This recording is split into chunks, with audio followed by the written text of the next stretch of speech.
You there, stop right now. Do not play this deck. This deck is currently ruining ranked for those that are crafting this very expensive deck. Rongo is back due to a brand new card that just came out. TCG was smart enough to ban Rongo to prevent this from happening. This brand new card is not even in the TCG, currently in Master Duel. Do not play this deck. Let's go. There can only be one.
One winner. And you're looking at it. Let's go.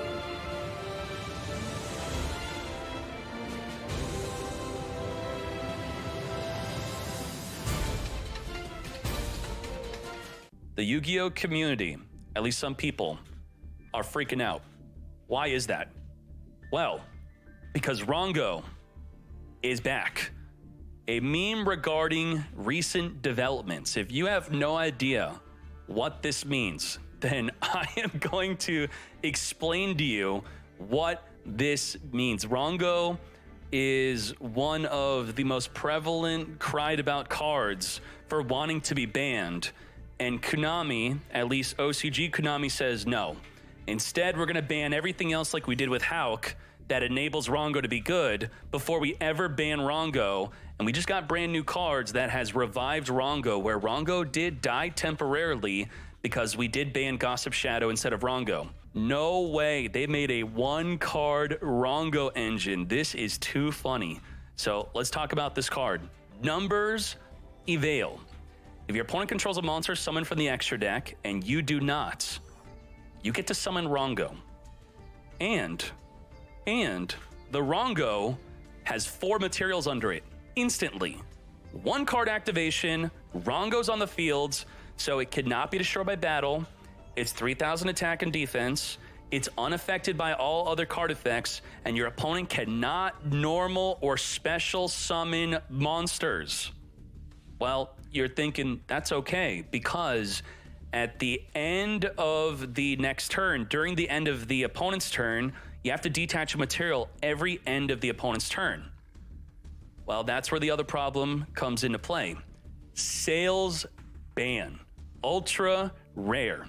You declare a card name. For the rest of the turn, your opponent cannot activate cards or effects of cards with the same original name.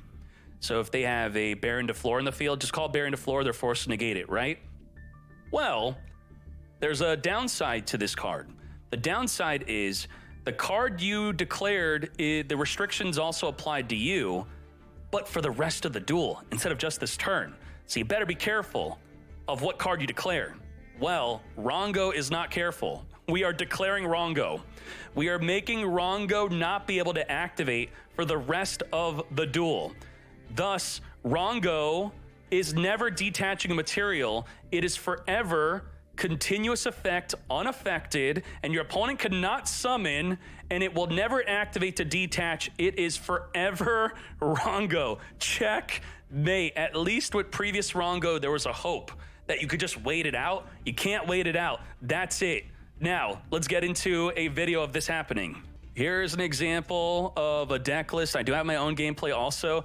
This is the 5th straight Rongo Flu deck. That's right, they're putting it in Flandries that I came across in Diamond 4 rank. They are in Diamond. This is becoming an actual problem. Ranked is being ruined by Rongo. Pretty good fields, and you have double mask. This is auto win. You beat everything. Every card activation, this is pretty much a first turn kill. They are going to lose 1,200 life. Easy win. Minus 1,200, you're done. You're done. You are so screwed. Get return in, draw new cards, and that is it. That's the card. Minus 1,200. Rongo is here. 4 materials. Okay, I'll try to negate. Unaffected. We going in? Try to banish. Unaffected. What are you doing? Read my card. Sales ban. I am banning Rongo. Rongo is banned for the rest of the duel, and that's it. You cannot summon any more cards. So we'll just skip through this until the eventual, inevitable scoop. And that's right. The birds are now summoning alongside the Rongo. Full power birds on the next turn. If you didn't know this, the birds have a restriction. If you special summon the turn that you want to use a bird, you can't use any of the bird effects. And now you're dealing with the Flandries engine, spinning cards back in the field. You can't summon, completely unaffected. Let's go. Now let's do it myself. I had to do it. Now, I did. I wasted a lot of URCP for this. So hopefully you all enjoy this video. Please like, subscribe, and comment. I really need it for this one. Let's get Flandries in. We got one card, and by the way, how this card works is it's really insane. This is not even in the TCG. The dude passed turn 1, so we're gonna have to read this card while we're doing our plays, and we'll speed this up. So what this card do is you choose 4 number exceeds from your deck with different ranks, plus a Rongo, and the Rongo is 86. You need to have the numbered exceeds with different ranks, and they need to equal 86. I did not add it up myself. I may not have an efficient super rare to ultra rare ratio of the cards you should be using. I did end up crafting exceed monsters just to do it because I didn't want to wait. I copied someone else. I got Nibiru'd. What the hell, mate? So this shows, you don't even have to do it on the first turn. And there you go. We got the sales ban. Now, the unfortunate part of the numbers avail is we are not able to use it unless they have an extra deck monster, so I'm just waiting. This does mean this combo sucks in the mirror match, which is probably the biggest deterrent from actually wanting to use this. He is going to pop off, go into the Chimera, and that's it. I debated you. I got you with the extra deck monster on the field. What you really want to do here is if you're summoning Chimera and you activate on Chainlink 1, pop the newly summoned monster so it does not activate. Very good. All right, you're done. You're done. It's over. Get ready. We going. As soon as you end your turn, I got you big time. It is time.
Time for numbers avail in sales ban.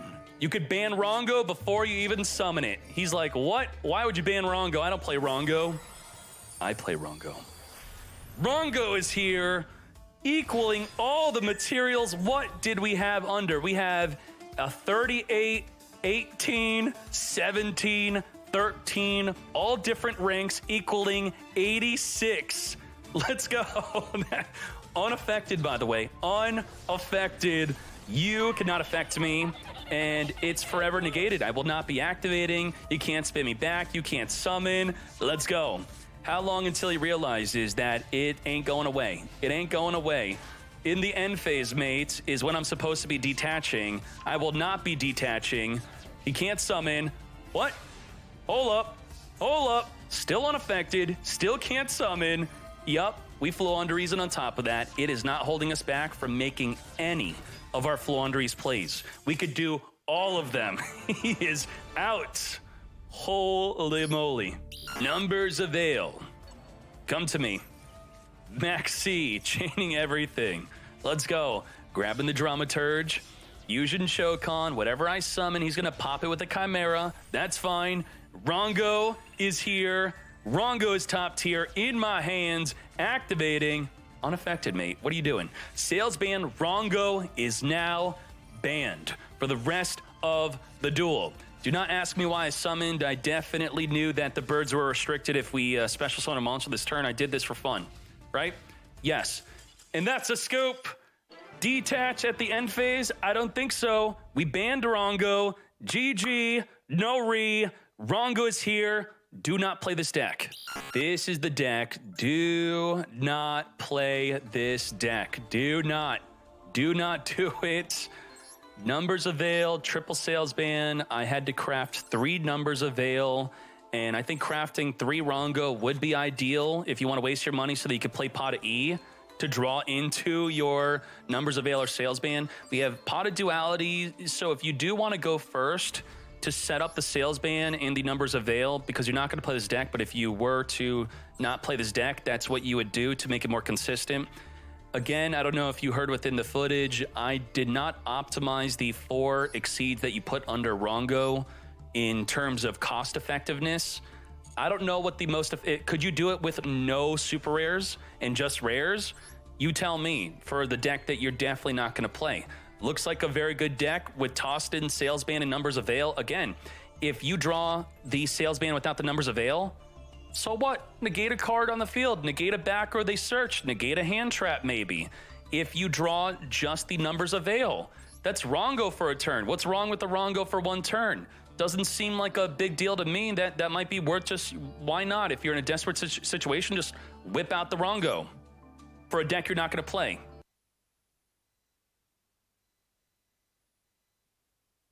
Hey everyone, today we're ranking the killers of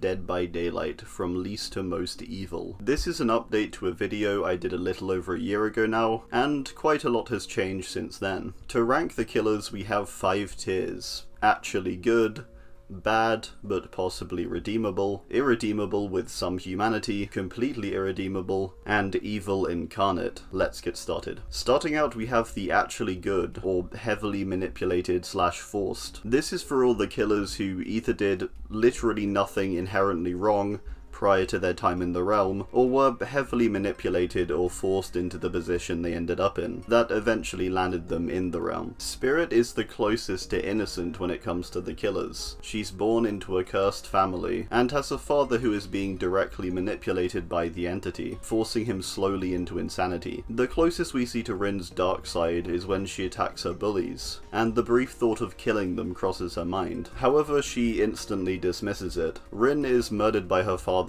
after witnessing him killing her mother. Only in her final moments of life does she accept the entity's offer of revenge, transforming her into the spirit we see in game. Artist is next up, and another killer character who hasn't actually killed anyone prior to the realm. She has a very tragic life, losing her mother, then younger brother, at a young age, her father blaming her for this. She nearly takes her own life, but is saved by the presence of some crows, which seems to be the point the entity begins to interfere with her life. She becomes an artist, with crows often at the focus of her work. She makes striking political statements, which lands her in a bad spot, angering the cult, the Black Veil, who kidnap Kamina and her friends. She has her tongue cut out and hands off. Crows appear to save her from the cult, until they begin to also attack her friends, killing them. Carmina feels responsible for the actions of the crows, and the entity takes her. Her story is tragic, and she really shouldn't have ended up as a killer, considering the person she was prior. The entity clearly had a large part in manipulating her life, causing situations of extreme emotion. Hag, I would say, is marginally more accountable for her own downfall, due to her constant meddling with the dangerous hexes. She is by no means bad though. After using the hexes to get ahead in school,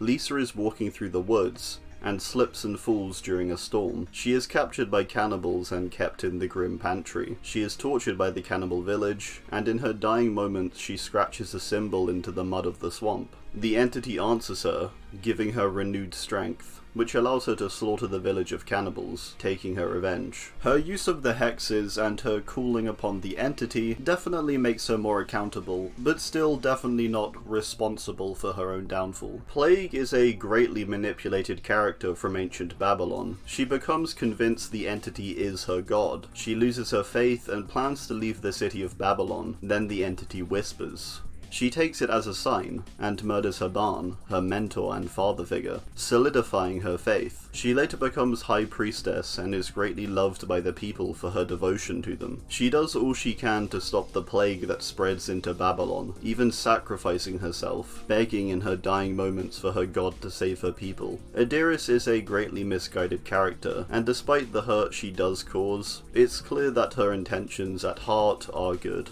and she is truly devoted to her people. Twins are another two characters who aren't really at fault for their killing. From birth they are hunted, simply for being conjoined, believed to be the product of witchcraft. Their mother is burned, then Victor dies quite young, and Charlotte is forced to kill as she flees from those who seek to kill her, one of these groups being the Black Veil. Only in her dying moments does Charlotte enter the realm, tempted by the entity, who resurrects Victor. Wraith is a killer purely through circumstance. He is put through many tragedies during the Nigerian Civil War. His parents are killed, his grandparents, and then his adoptive mother figure, Fernanya, all when he is just a boy. The entity seems to interfere with him at this point, driving him to kill the soldiers who killed Fernanya. When he's a man and moves to the US, he murders his boss Azarov, after he discovers that he has crushed hundreds of people at Autohaven Wreckers, unknowingly providing a body disappearing service. His story is one of tragedy, haunted by the entity's presence. Wraith's humanity can be seen in his warning bell before uncloaking. There's definitely more of a grey area with Philip, but he has very extreme circumstances. Moving on to the bad, but possibly redeemable. This is for characters who are by and large bad, but do have redeeming qualities, and are even possibly redeemable in their current state, despite the bad they've done. First up we have Demogorgon. This may be a strange spot, but from what we can tell about the Demogorgon in Stranger Things, they seem very much under the control of the Mind Flayer, or possibly Vecna. They've been forced into their armies to serve them. We see that when a Demogorgon is brought up under the care of Dustin, it is capable of acting differently, and refraining from just killing things. Despite the Demo's anatomy being built for destruction, it appears it could be redeemed, or at least not used for the purpose of world domination, left alternately to simply roam in the Upside Down, if it were not controlled by a greater power.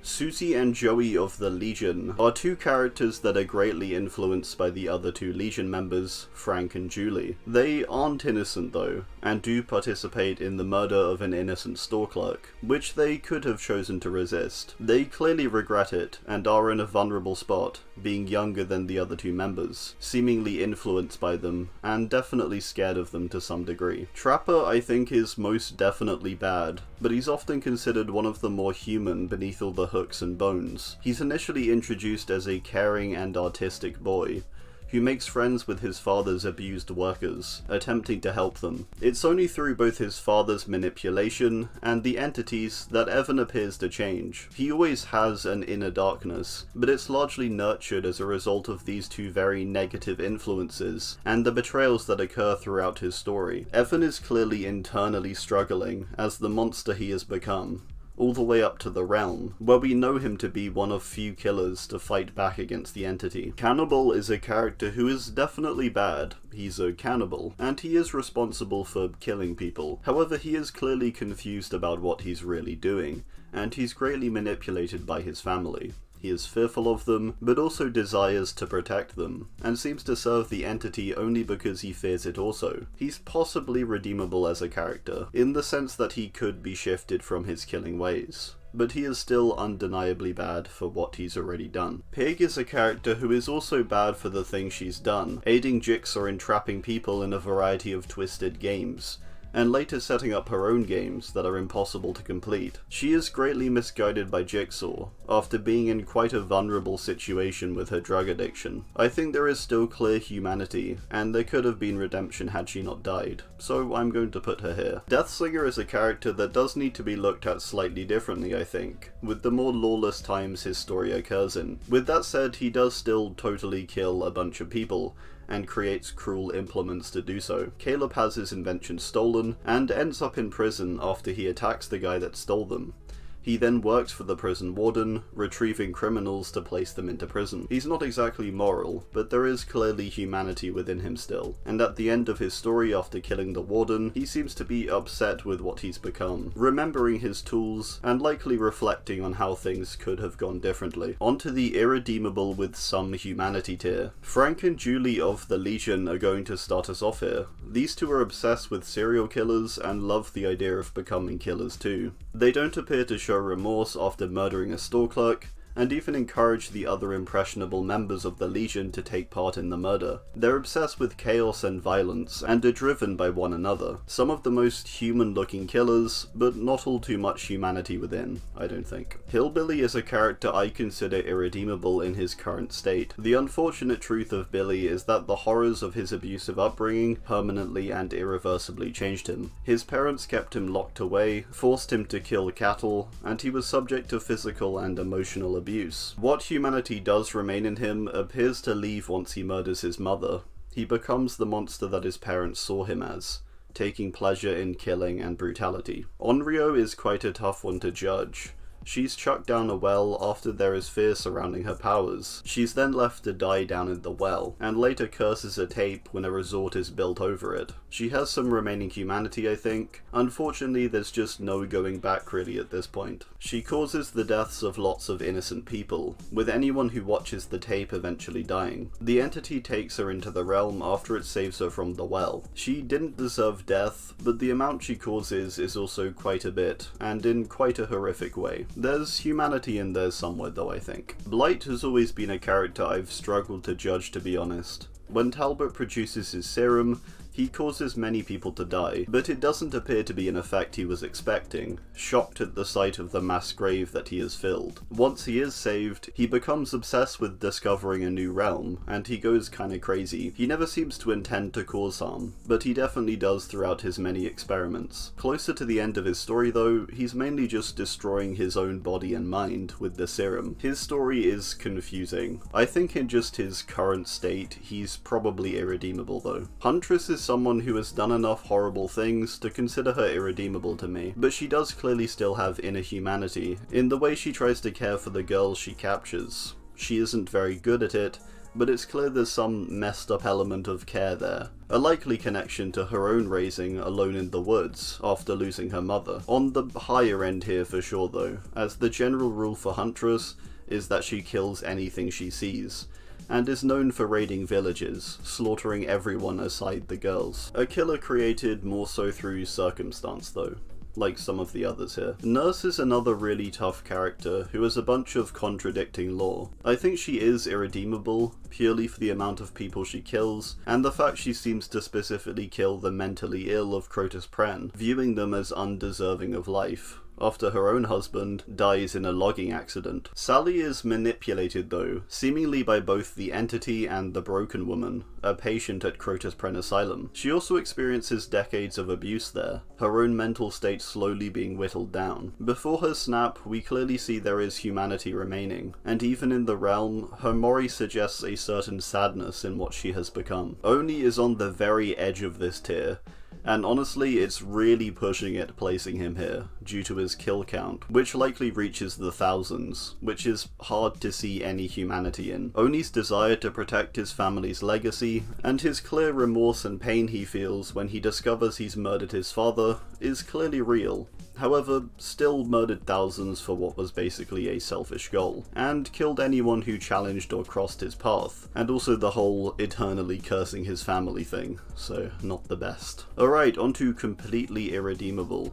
These are the characters who are just horrible, despicable people. Nemesis is going to be first here. As a programmed bioweapon, it's debatable how much control he really has over his own actions. He is built for destruction, with the initial goal to kill all members of STARS. In Resident Evil 3, we see clear humanity seep through, despite his monstrous physical state. He clearly has his own thoughts alongside his programmed ones. He plays around with Jill, taunting her, and appears to take pleasure in causing pain, showing he is more than just a biological machine. Executioner is an odd one. As the embodiment of James Sunderland's guilt and desire for punishment, he's not really a physical being, and not necessarily evil in the sense we might view. He's kind of just been created, and now he's just doing his thing. I wouldn't necessarily call him evil, but he's not good. He's more neutral in the sense he appears to have no emotional stake in things. His job is to make people face up to their guilt. Still an immortal punisher regardless of his motives, so I would say completely irredeemable. And I would call that evil. Depending on how you view it though, you could say he's like neutral, I suppose. Again, it really depends how you view his character. Clown is a character that also had a tragic upbringing to an abusive father. However, he clearly shows psychopathic tendencies from a young age, which only develop as he grows older. First killing birds and taking their feathers, with his final choice of trophy being human fingers,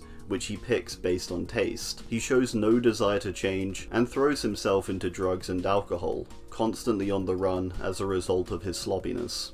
Yeah, this guy's just evil. Ghostface is a famed serial killer, known for his meticulous killing. He is one of few characters who happily embraces the entity and its realm, showing his twisted desires. We can even see the joy in game that he derives by looking at things such as his Mori, and the way he chuckles to himself in the menus. Danny Johnson killed many, writing about his own deeds, bragging about them in the local paper, and building up a reputation as the Ghostface Killer. He's a bad dude. Trickster is a character I consider completely irredeemable, as he never really shows remorse of any kind, and does some of the most twisted things to his victims, specifically choosing to torture them, using their screams for his music, and taking pleasure from these sounds. He's proven as reckless, and even when there is a high chance he'd be caught, he persists in killing his victim, truly showing where his priorities lie. Doctor is the most human character that can be named evil. He has no care for human life, and does horrible experiments on live human subjects. He gets free reign of patients in Larry's, developing experimental interrogation methods,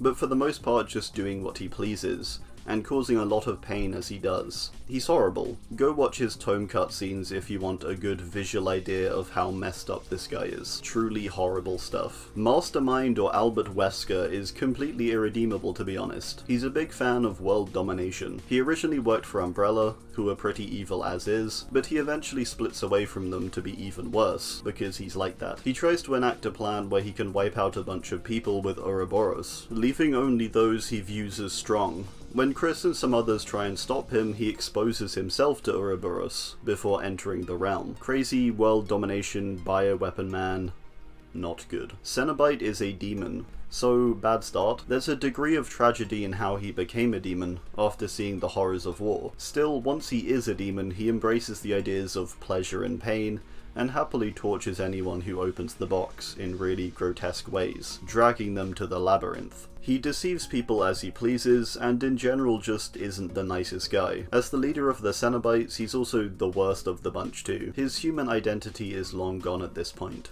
consumed after he becomes a Cenobite. Nightmare is one of the worst characters, and evil is a suitable word for him. His abuse of children is horrific, and that's only furthered when he later haunts their dreams as adults, finally killing them. There's nothing redeeming about Freddy, a vengeful dream demon whose sole purpose is to terrify his victims. Finally, we have the evil incarnate here. There are two characters in the game which are essentially just the embodiment of evil, these two being Michael Myers the Shape and the Druani, or as we know it, the Dredge. These two are indisputable evil, with no redeeming qualities, and the sole desire to spread pain. Not necessarily even a desire, it's more just something they are inherently compelled to do. If I were to place one over the other, I would say the Dredge is the greater evil of the two, mainly because Myers was once a regular physical human, only appearing to change on Halloween night 1963. The Dredge is the manifestation of the dark thoughts of many humans. It's all-consuming, with human and animal body parts making up its anatomy.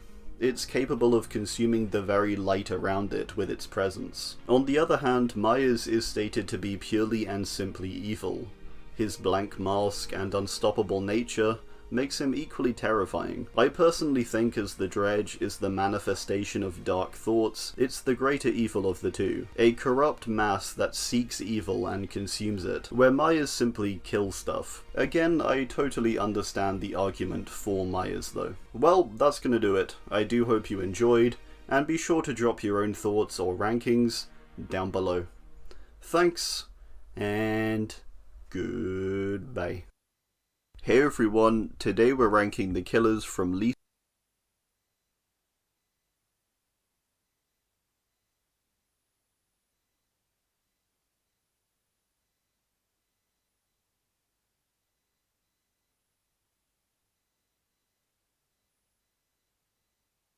to most famous.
Traveling to Nepal.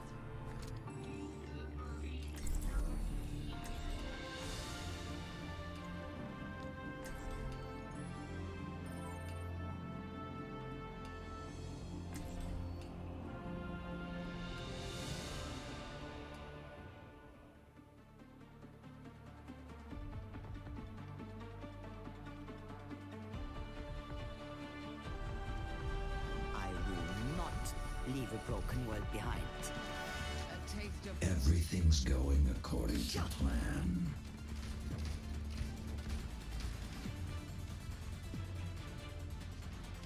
Let us proceed with haste.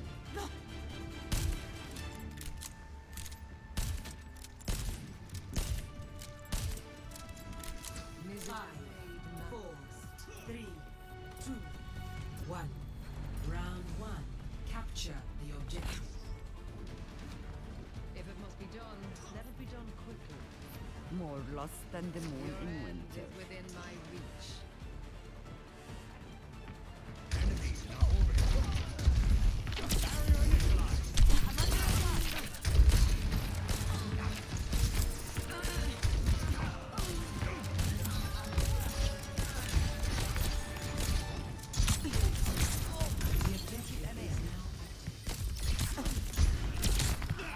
Gravity kill. Keep up with me. I have you. Keep fighting. Securing the point. All in. That must sting. Behind you!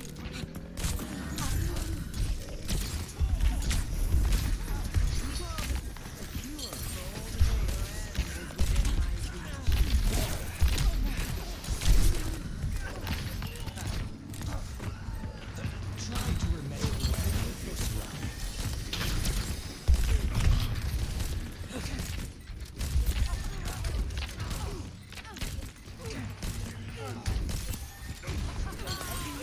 My power emanates.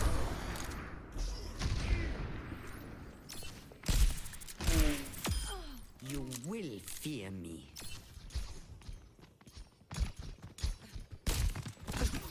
Inship MN.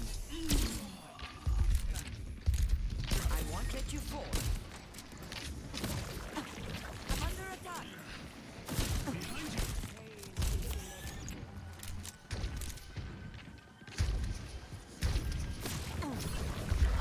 My ultimate is almost ready. Cut the pace.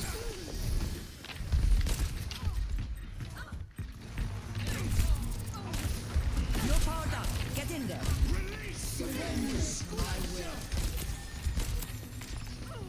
Helping you out.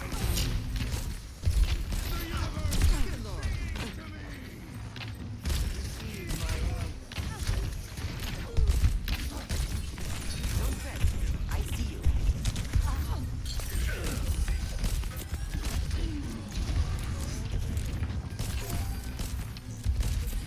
I have you. Огонь по готовности! What is that melody? Now recover. Covering you. Under attack.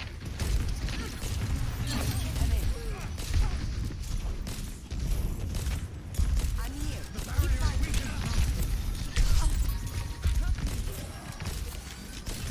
This will cut the pain. Barrier is nearly spent. I'm here to get healed. I have you. Keep fighting. Touch now.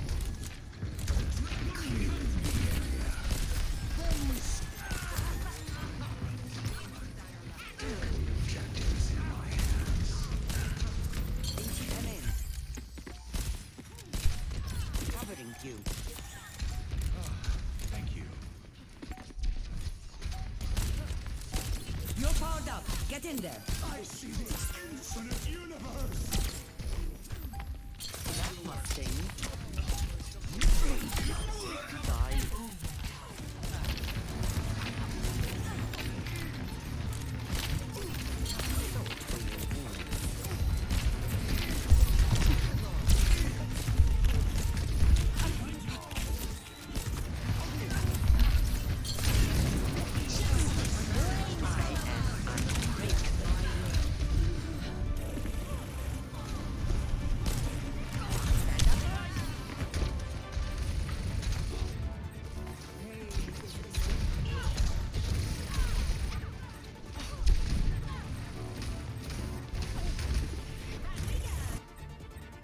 Lissa och deniktir.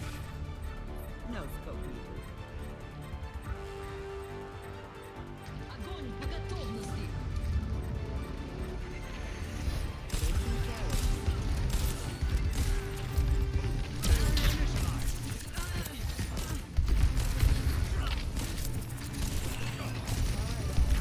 I'm here.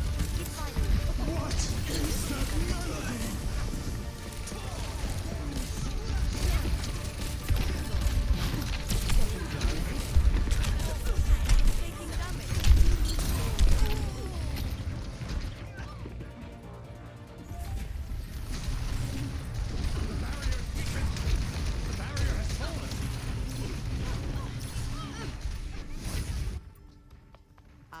ultimate is charging. My ultimate is charging.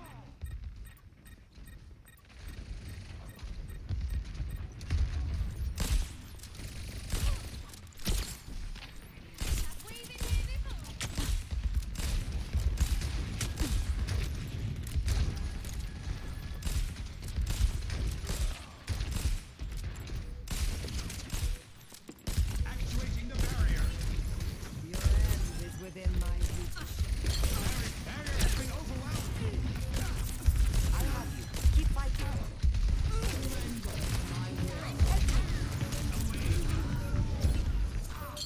Justice reigns from above. The storm release. Score 0-1.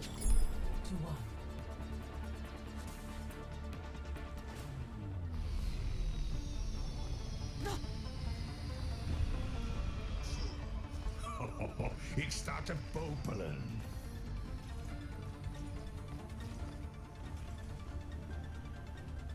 Keep in sight. I'll have us in and out in no time.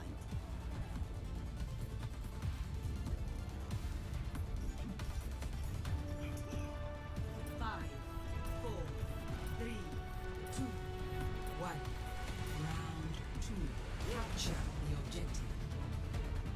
We're getting sloppy. Shape up.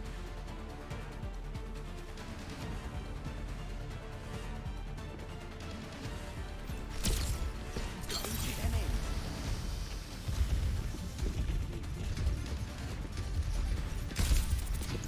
I'm under attack.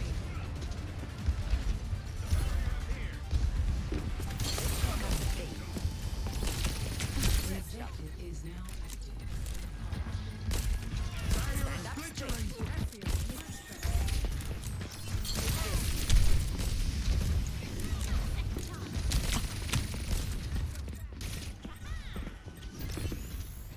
That's much better. Doesn't get better than that.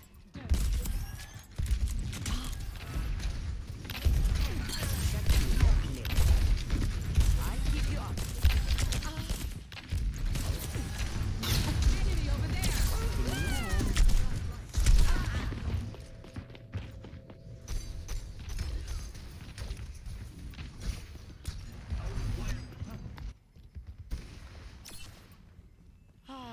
One of these days I'll end up in Fiji.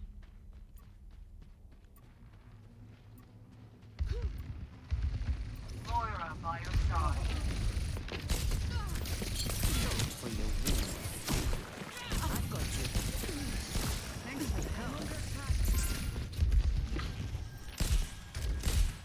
Justice reigns from above.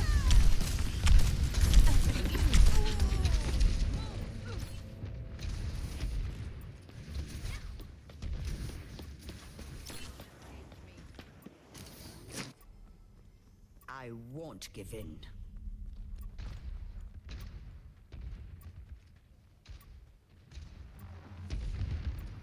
Barrier initialized. Taking care of you. The barrier is weak and my barrier is gone. Close your eyes. Claiming the objective.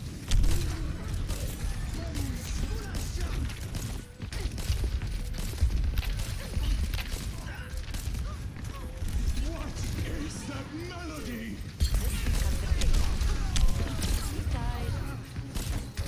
Healing you. You're powered down. Get in there. Infinite universe.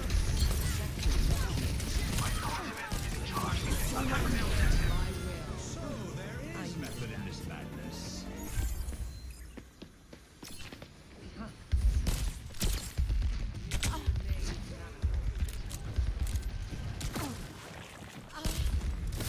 Behind you. Come over here. I offer something more.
You're powered up. Get in there. Just try to stop me.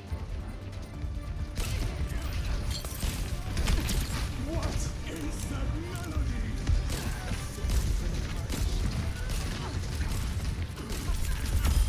Not the first, not the last. I'm under attack. Taking care of you.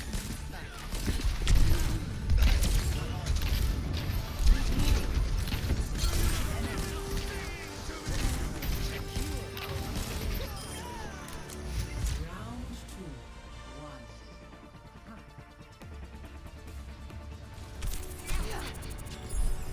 Score 1-1.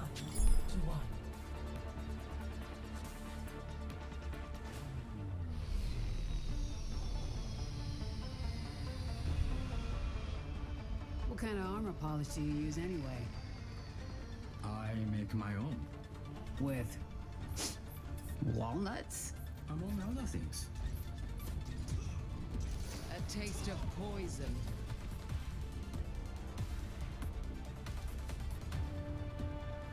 Five, 4, 3, 2, 1. Round 3. Capture the objective. If we're moving to win, now's the time.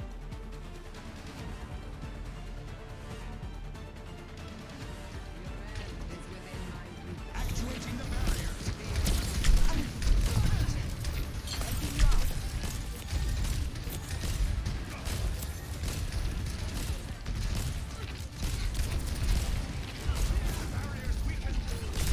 The objective is Sweet dreams. Much better. I'm under attack. Now recovering.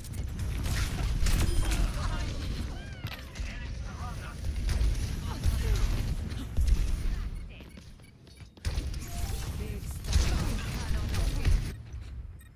You'll have to try harder than that.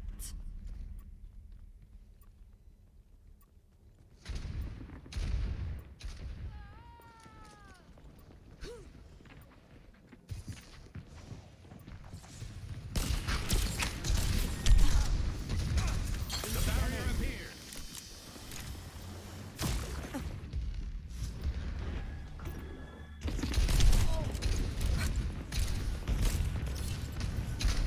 Barrier is nearly smashed. I'm here. Keep fighting. They have superior numbers. Barrier has fallen.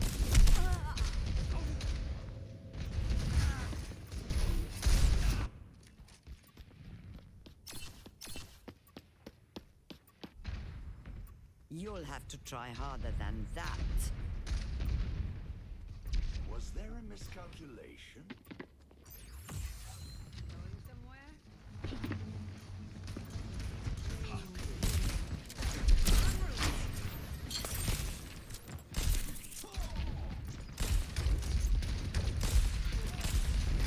Actuating the barrier.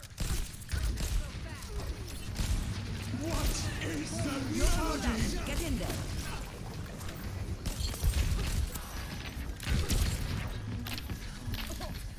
Back off! Surrender to my will. You're going to live. Огонь по готов! Claiming the objective. Burning brighter than a supernova! Staggerlat.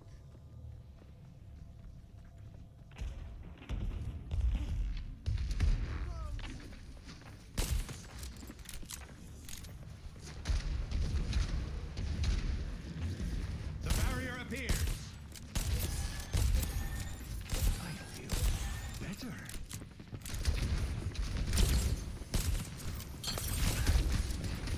What's the rage?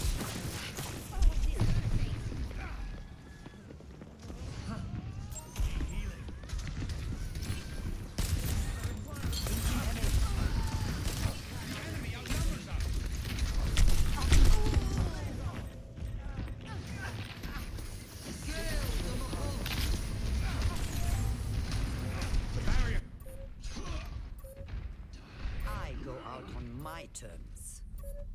It's go time. Overtime. Nano boost is charging.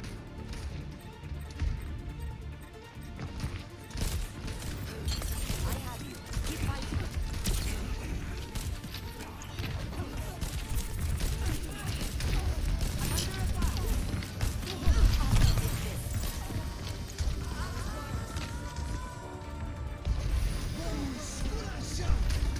Barrier initialized. Justice.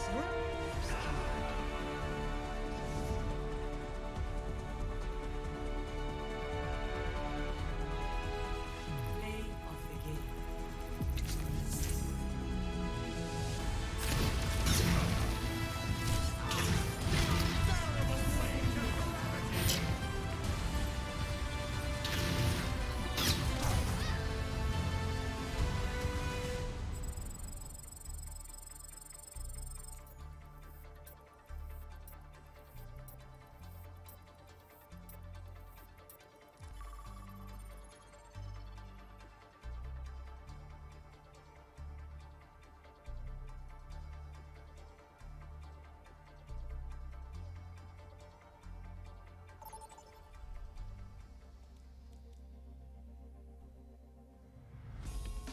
Now entering King's Row. Prepare your defenses.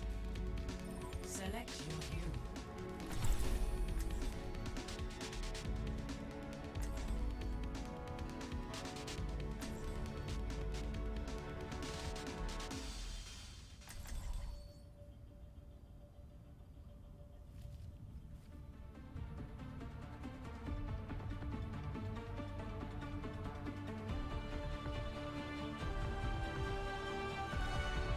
I'll find my own path. I'll protect you, friend. Big Starlight. Let's go. I've got a few new inventions to try. I'll see this matter resolved.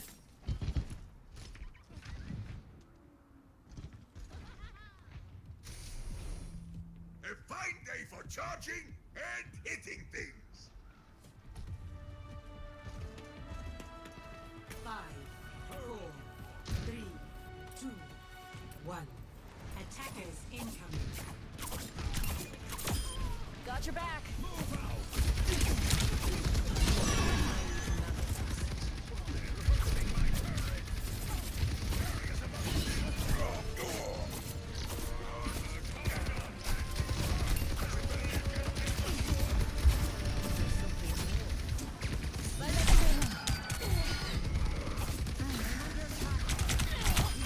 Thought you were a professional.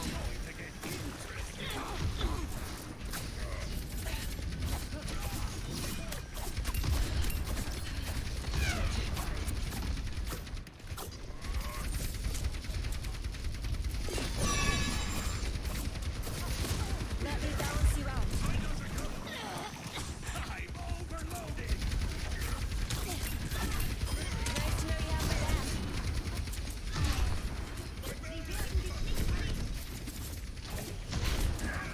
My gift to you.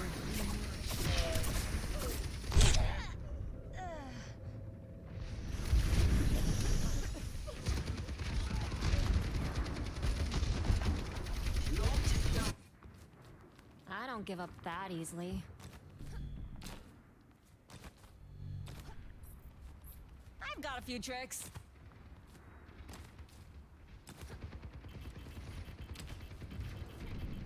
Surrender to my will. What's up? Watashi ga mamoru.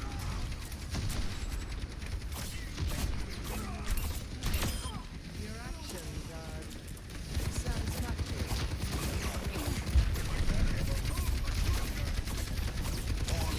Shaders! もう大丈夫。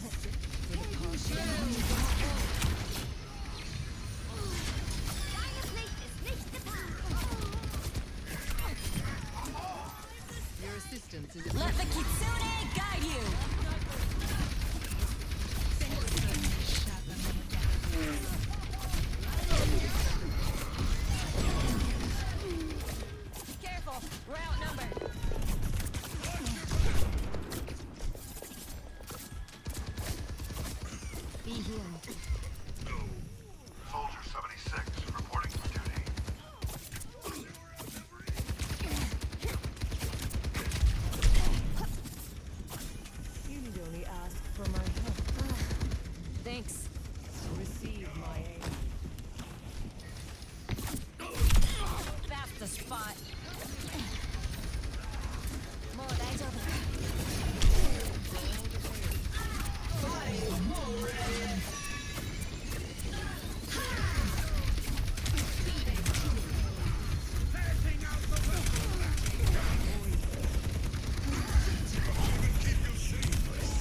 Let the kitsune guide you!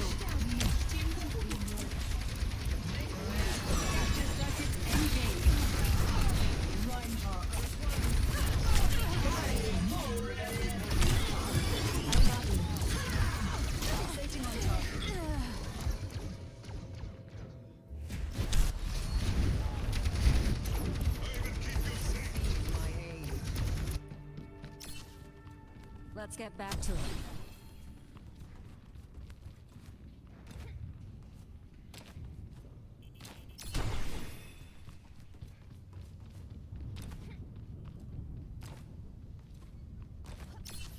Group up here!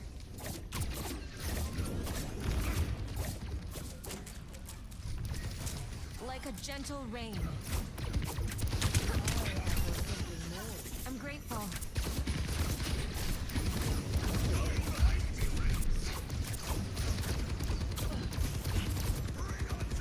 Tactical visor activated. Under my protection.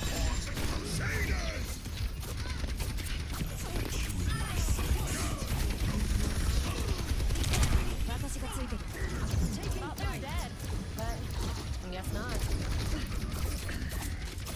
Carried on the wind.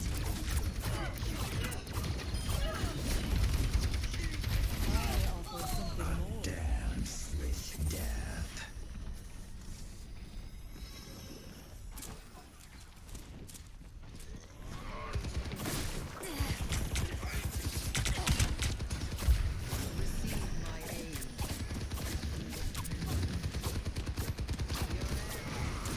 Jack Tyson. I'm with you.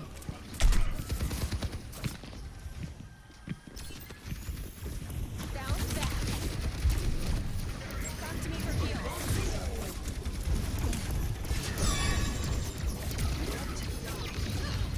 Soothing your wounds.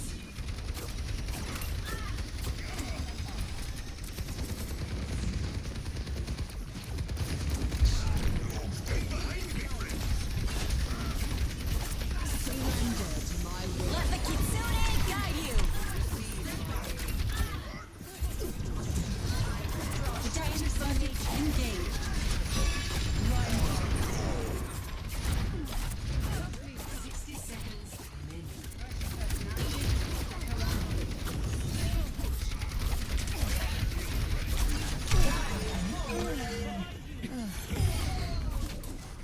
Feels like sunlight, huh? Arigato.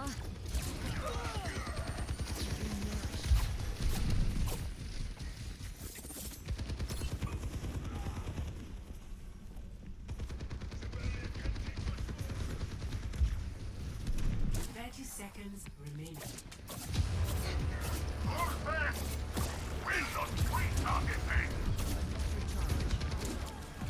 Under my protection.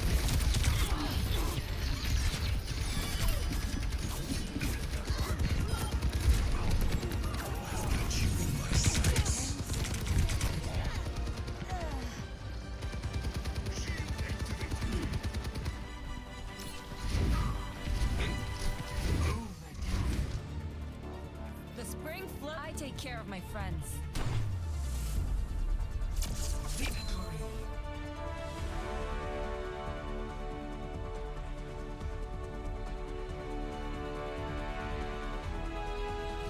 Play of the game.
Nobody asked. I was never here.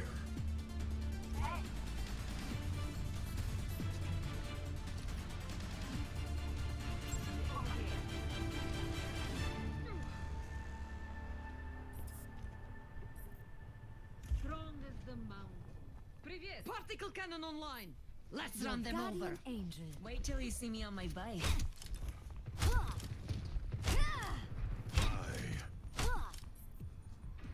On a scale of 1 to 10, how is your pain? 5, It's about to get real. 3, 2, 1. Attack. Your capabilities. Capture objective Somewhere? This will just take a I moment. need healing.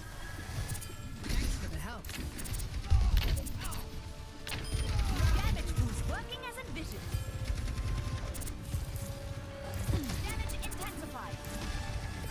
Hold it. Let me fix you up.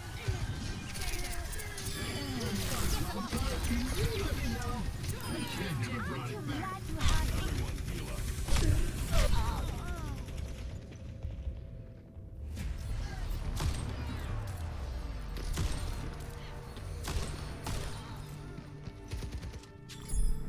Making a full recovery. Claiming the objective.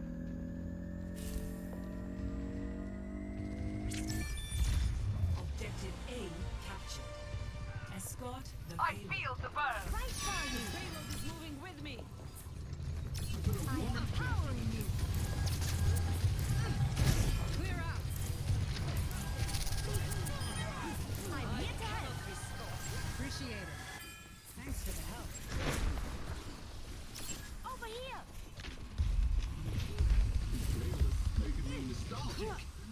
There's a sniper. Careful. Feeling more powerful?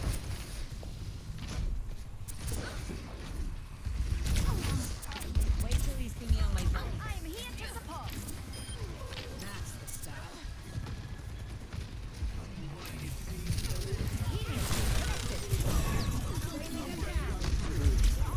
This ends now. Come on, get up. It's go time. Fire at will. We're outnumbered. Watch yourselves.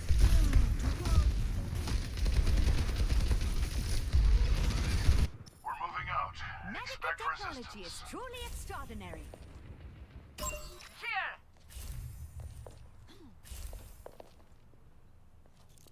Ha! Ha! Ha! Ha! Ha! Ha! Ha! We need to clear a path for the payload. Moira by your side. Checking in. Going somewhere? Valkyrie is ready. Thanks. My ultimate is Heroes never die.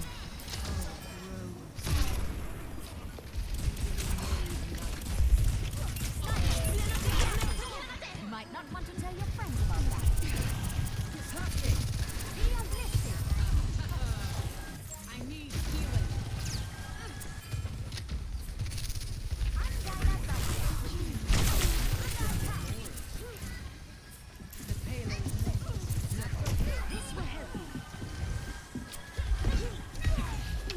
Your end is within my Supplying damage increase. I've got meds.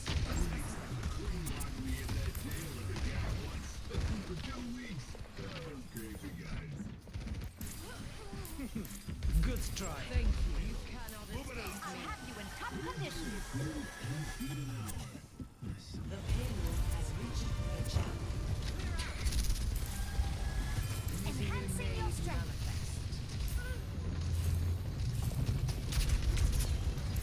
Breaking them down. Let me tend to that. Thanks for the help. I am here to support.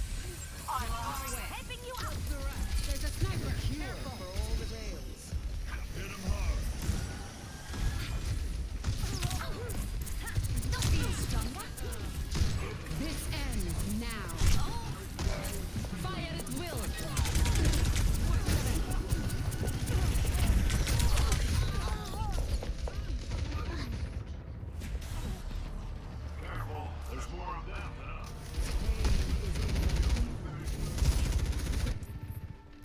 could use a hand. It's go time. Angel at your shoulder, monstering you.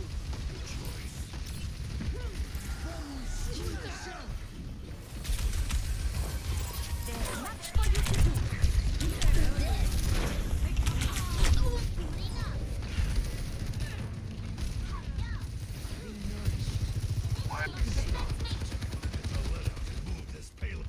Need repairs. Ich sollte schnell zurück.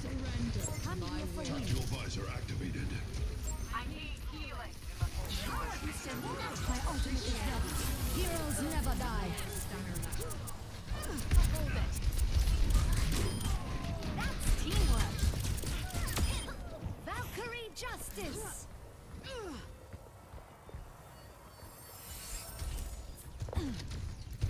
Boosting your damage. Enemy over here. Be ready. Let me tend to that. Personne n'échappe à mon regard. Thank you.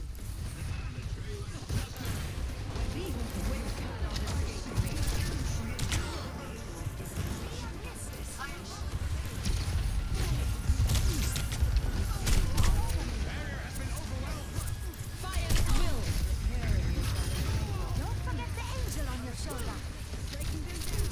Can I get some healing? Now this is epical.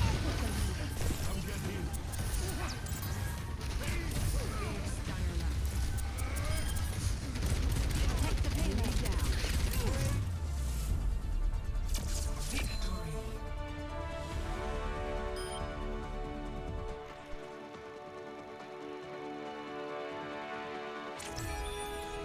Play of the game.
To most favored.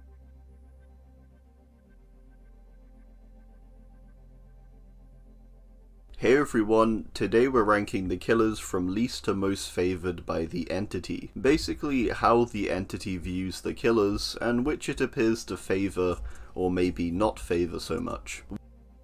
We did a video on the killer's loyalty to the entity a while ago, but I've had some requests to kind of flip it and assess it from the entity's perspective. To judge this, we can look at things like the killer's teachable perks, their lore, their powers, and also how they've changed upon entering the realm. We have 5 tiers: unfavored and threatened, unfavored but not threatened, some favor, Favored and greatly favored. Quick note too, I do have a Discord now, you can join with the link below. Let's get started. Starting out, we have the unfavored and threatened tier. This is for the killers the entity doesn't like, and also the ones it feels threatened by. I think it's pretty likely that the entity doesn't have much love for the killers who kind of just do what they want, and openly break the rules. I think this applies to Cenobite the most.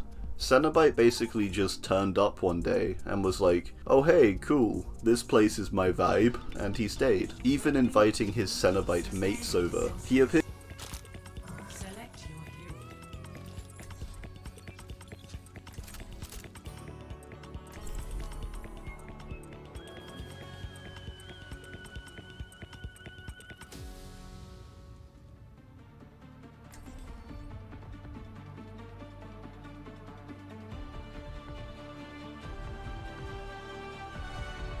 My throne is where I say it is.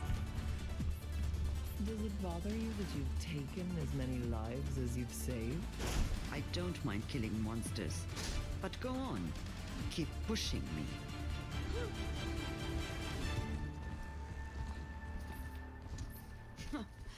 Just one more mission.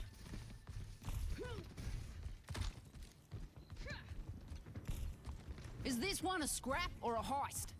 I wasn't listening. 5,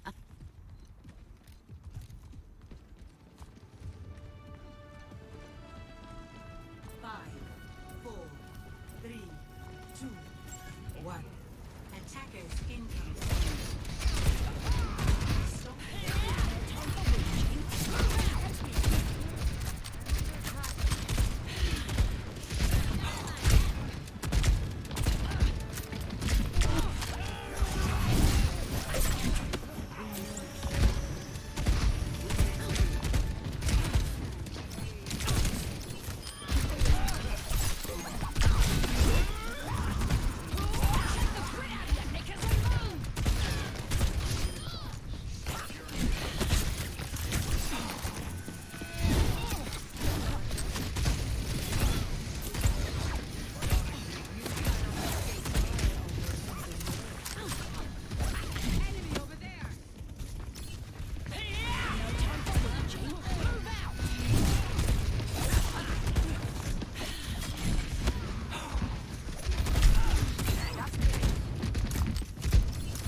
lose if you stay down.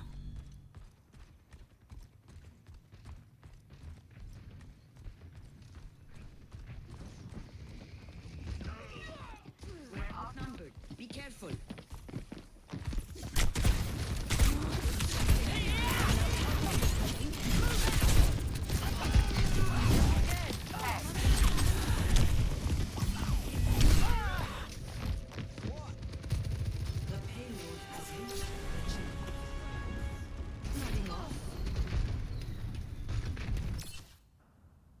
be consequences for that.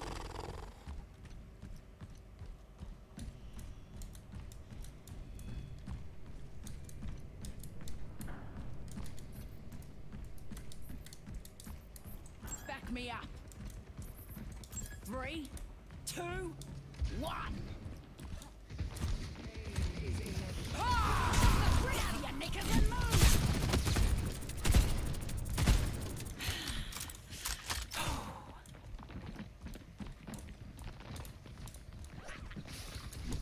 Fire in the hole! I've got you in my sights. Time for the reckoning!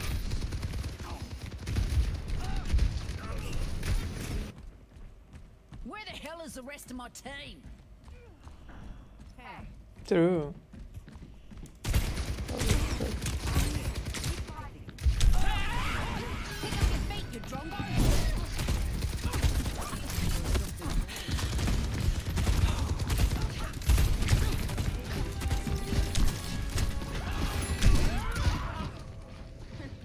Hey.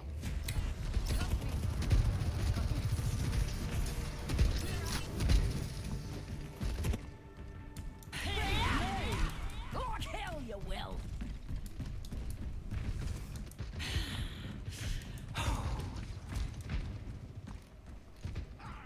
Widowmaker here.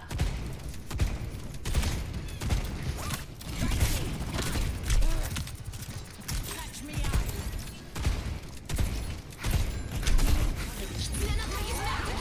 Let's win this thing!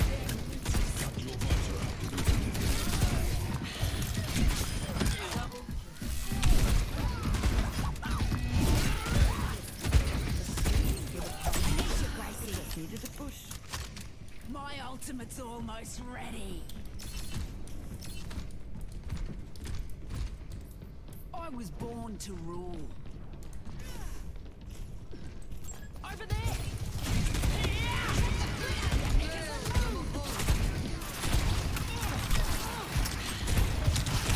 Time for the...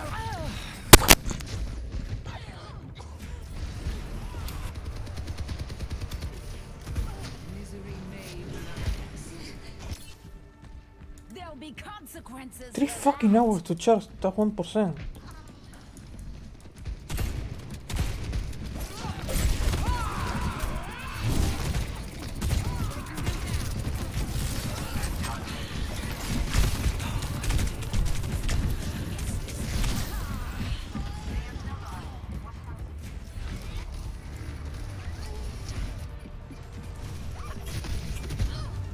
So fucking trash.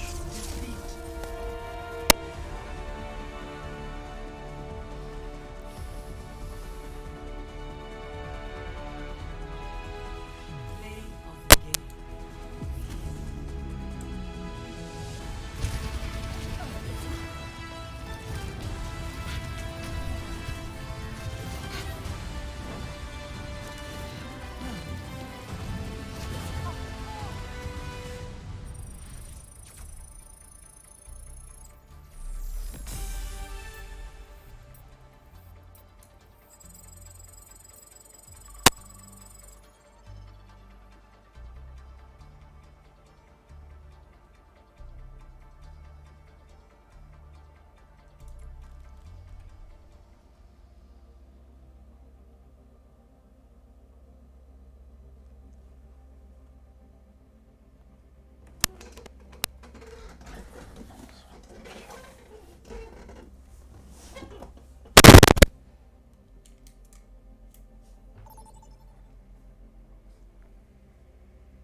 Now traveling to Busan.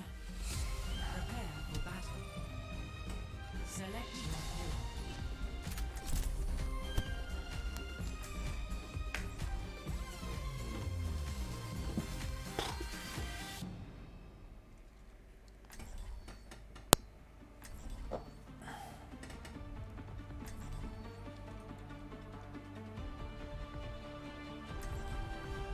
My throne is where I say it is. Bet you Omnics are great gamblers. Why do you believe so? Built-in poker faces. True. It also makes us great teachers, for we can easily hide our disappointment. Perhaps we only exist in the I was born to rule. 3, 2, 1. Round 1. Capture the objective. Quick and quiet. Let's get it done. Go win this thing.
No way to treat your queen.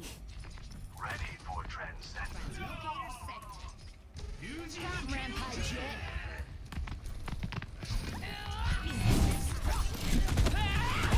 Pick up your feet, you drongos.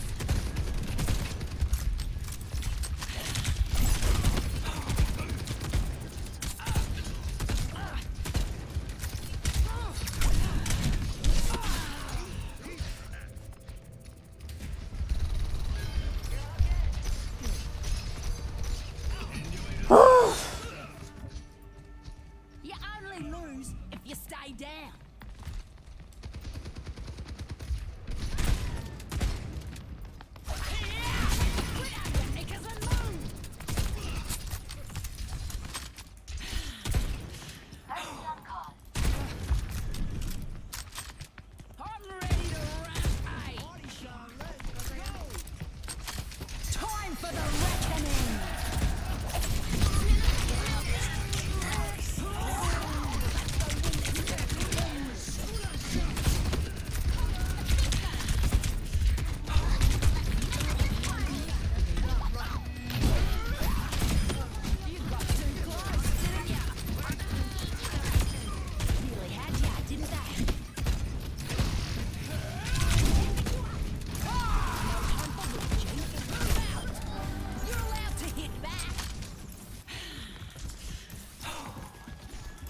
seek answers when we do know the question.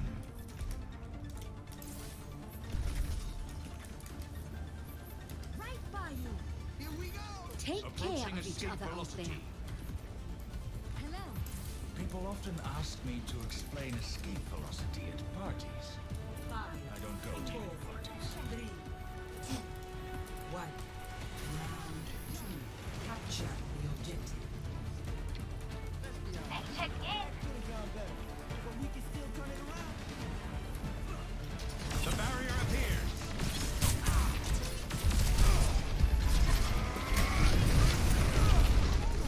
Curious feeling.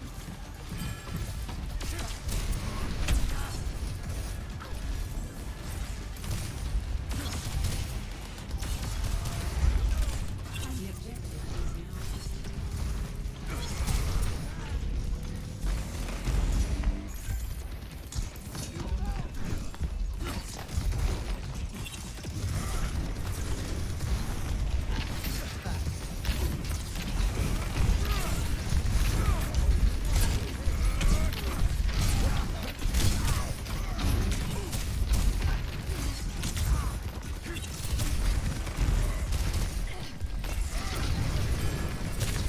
Actuating the barrier.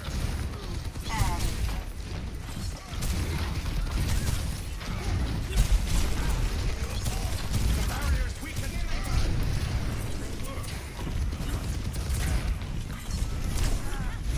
Instant after service.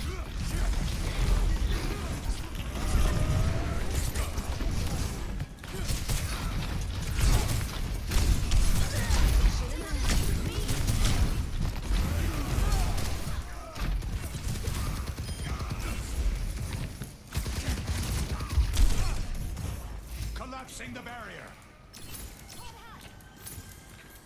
Look at you, Yar. Quite ready.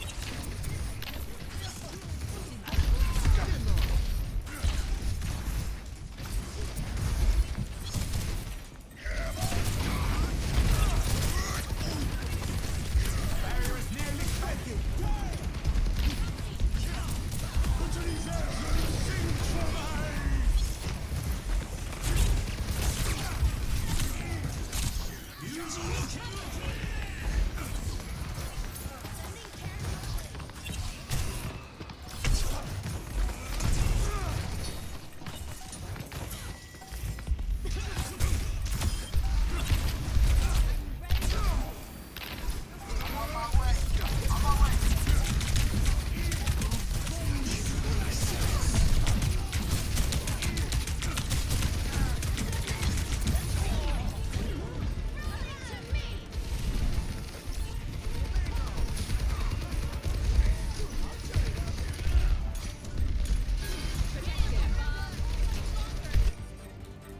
Through hardships to the stars.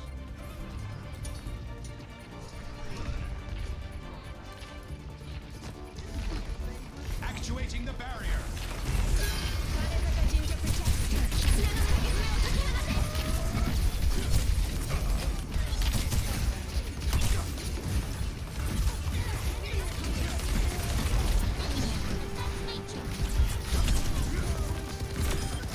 That's it.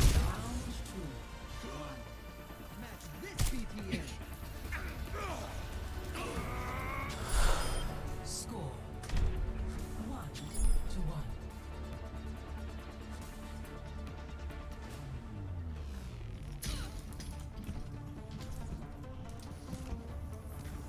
Don't be afraid to ask for help out there.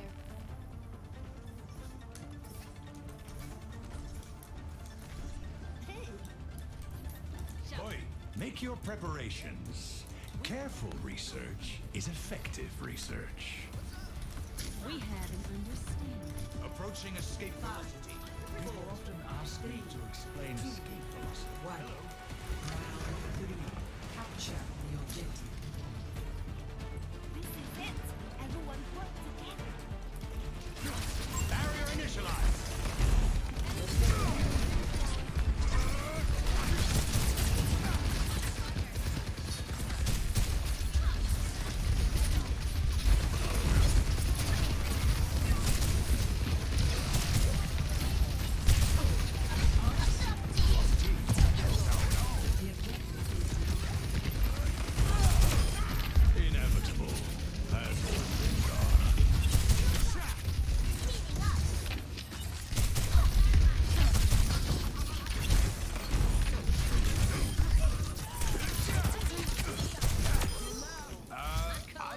so sure.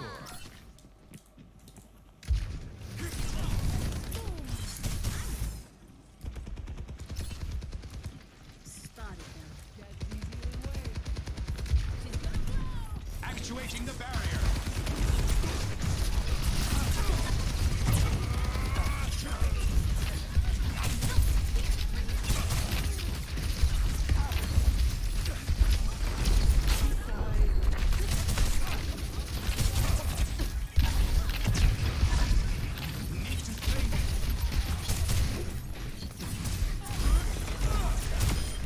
Potential wasted.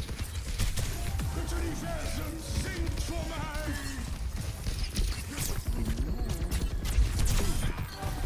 theory emerges from the chaos.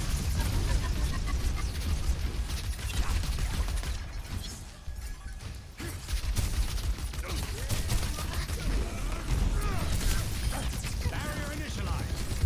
Barrier unsuccessful.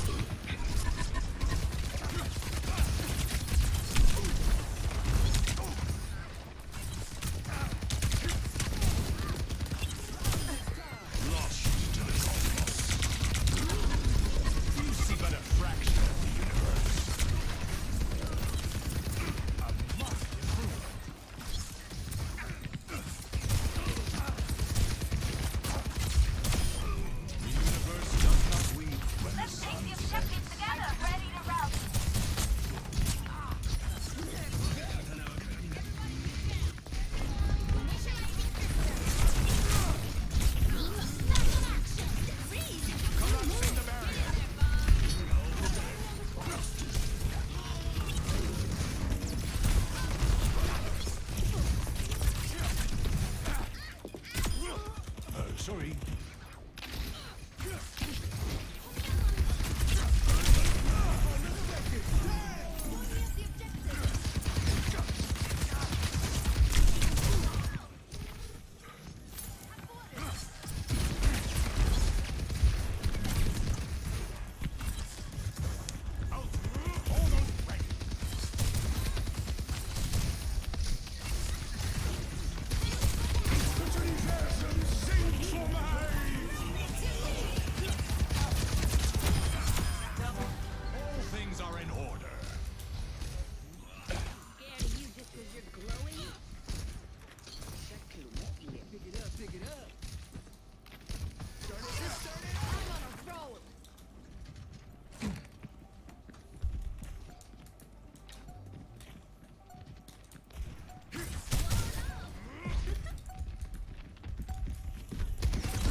Appears to be the only killer too who can potentially just straight up teleport characters out of the realm. In his Mori, we can presume he takes the survivors to the labyrinth. The Lament configuration also appears to be an item that the entity has very little influence over, so I reckon the entity is just frustrated with the Cenobites basically. They just turned up and caused some havoc. We then have Shape, who in a similar fashion just kind of arrived. It's not actually known how he got in, but he totally did, and it's presumably because he was chasing after Lori or something like that. Myers has some of the most game-breaking add-ons, which allow him to Mori survivors at various points, which generally result in Entity displeased. As purely and simply evil, I reckon the Entity feels a little threatened too. Executioner is an odd one. Despite him being very defiant in the trials, and the Entity likely fearing him, there was a clear connection made between it and the Entity, with the Entity's fog said to invite him into the realm. Maybe it's a case of the Entity misjudging Pyramid Head's power,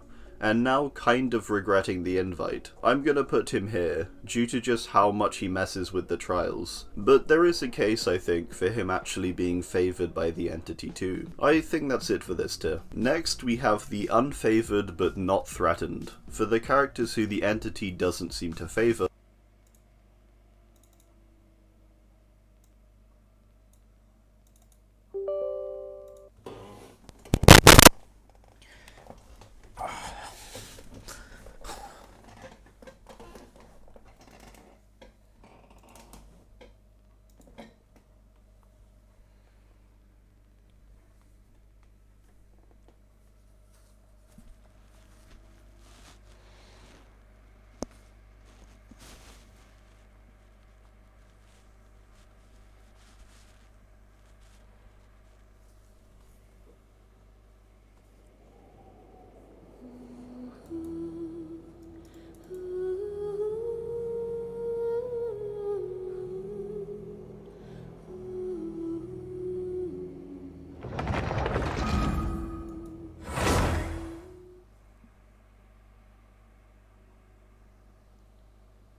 星と深淵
but equally isn't threatened by, making them slightly more favourable. First up we have Trapper, a character who doesn't have the power to threaten the entity, but still has totally tried to fight back, and appears to be the most active in doing so. There's suggestion that the Trapper isn't particularly favoured either, with him being one of the weaker killers in the game, and lacking any perks with entity intervention in them.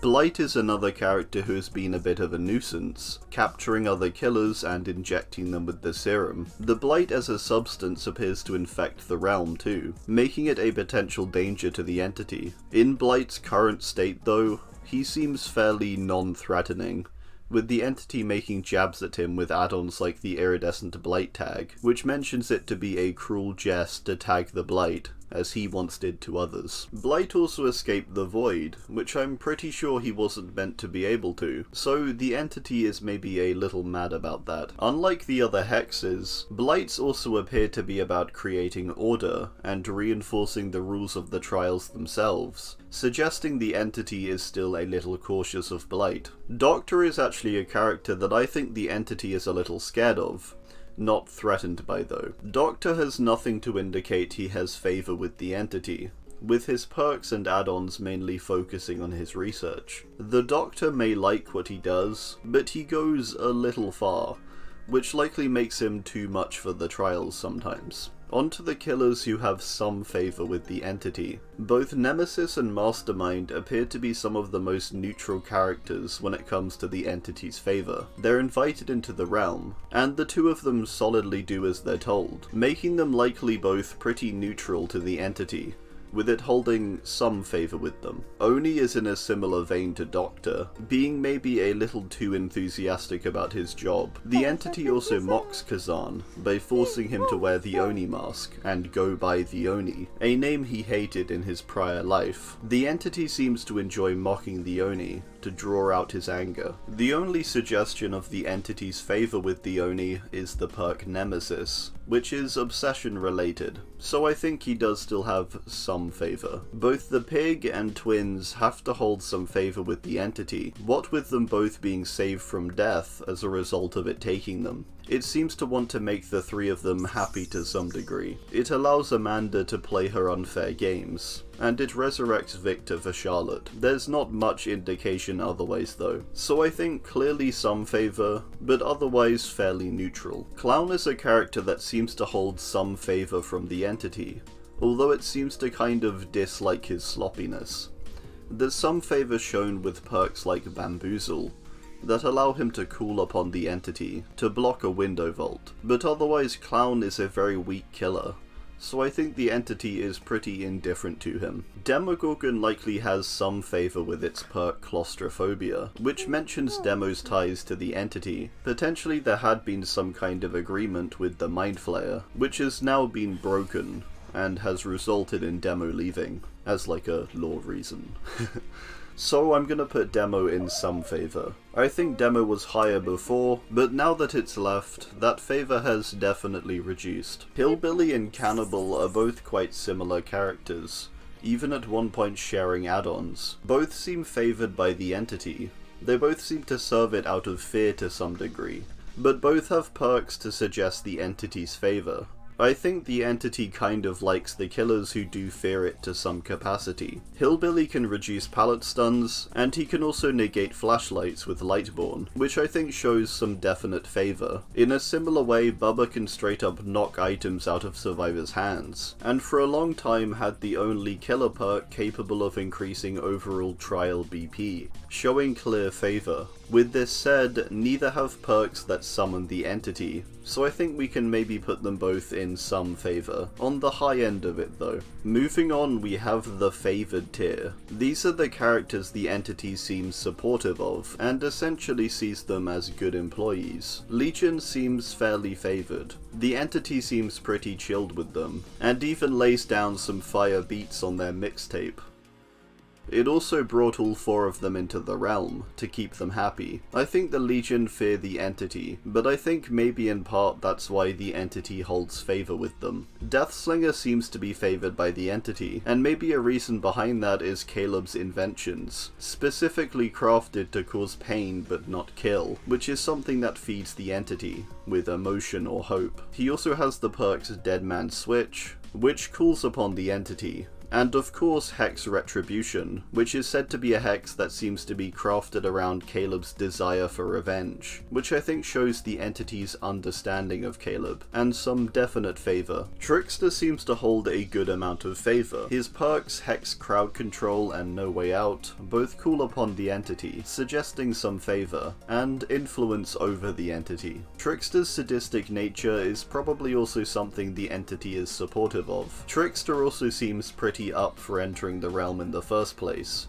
walking into the fog and preparing for his encore. Huntress can be considered favoured with her rather unique perk, Territorial Imperative, with the basement being the heart of the entity, and this perk detecting those who enter it makes me think the entity favours Anna, alerting her to those who get the closest to it, suggesting a closer connection. Anna also has a hex that is said to be rooted in despair. All of the hexes appear to center or draw power from emotion, which is the same power that the entity uses. Hag is a character we have to assume is quite favoured with her hexes. Hex perks like Devour are said to root themselves in hope, suggesting a tight bond to the entity's own power, which is emotion-based. The Hag is also very strong within trials, suggesting some definite favour with the entity. Nightmare also appears to be favoured by the entity, and likely because the entity is content that it can actually control Freddy, unlike some of the other stronger characters like Myers or Executioner. The entity is said to have tempered his powers in some ways, but focused them in others, clearly showing it has control over Freddy's power, and has customized him for the trials. Freddy seems to otherwise be favoured though, with his perk Blood Warden, the only perk capable of straight up cooling upon the entity to block the exit gates, which I would say shows some definite favour. Dredge is an interesting case, with it being a similar case to Myers with the whole embodiment of evil thing. The Dredge's power focuses primarily on lockers though, which are a creation of the entity. This ability to traverse between them I would debate shows a close tie to the realm itself and the entity, particularly with Dredge even having a similar fog to that of the entity that surrounds it. It also has the perk Dissolution, which can call upon the entity to break pallets, which is honestly one of the most influential things a killer gets the entity to do within the realm. What with pallets being the survivor's only real tool to fight back, the entity seems to hold a good amount of favour for the spirit, with her having perks such as Spirit Fury, a Hex perk, and the obsession-related Rancor. Looking at the iridescent add-on Kintsugi Teacup, it suggests the entity sees Rin as better than before, in her new reconstructed state, after she was cut up. I think most of the characters the entity actively made a deal with, like Spirit and Hag, are characters it favours. Nurse I'm going to say is quite favoured, purely for the position she has held within the realm, throughout the entirety of our time within it, being the strongest of the killers. I know that kind of hinges more on gameplay, but I do think that undoubtedly shows the entity's favour. She's also one of 2 killers that are capable of entering the spirit realm, a separate pocket of the entity's realm, which she enters briefly during her blinks, showing her clear ties to the entity, capable of phasing between its pockets. Onryo, although powerful, likely doesn't threaten the entity, making her probably quite favoured. In her lore she is saved by the entity from her well, and the 2 of them have this weird moment of agreement, where the entity's fog caresses the ocean as Sadako walks into it. Merciless Storm's cooling of the entity also suggests some favour. We can't forget the Scourge hooks either,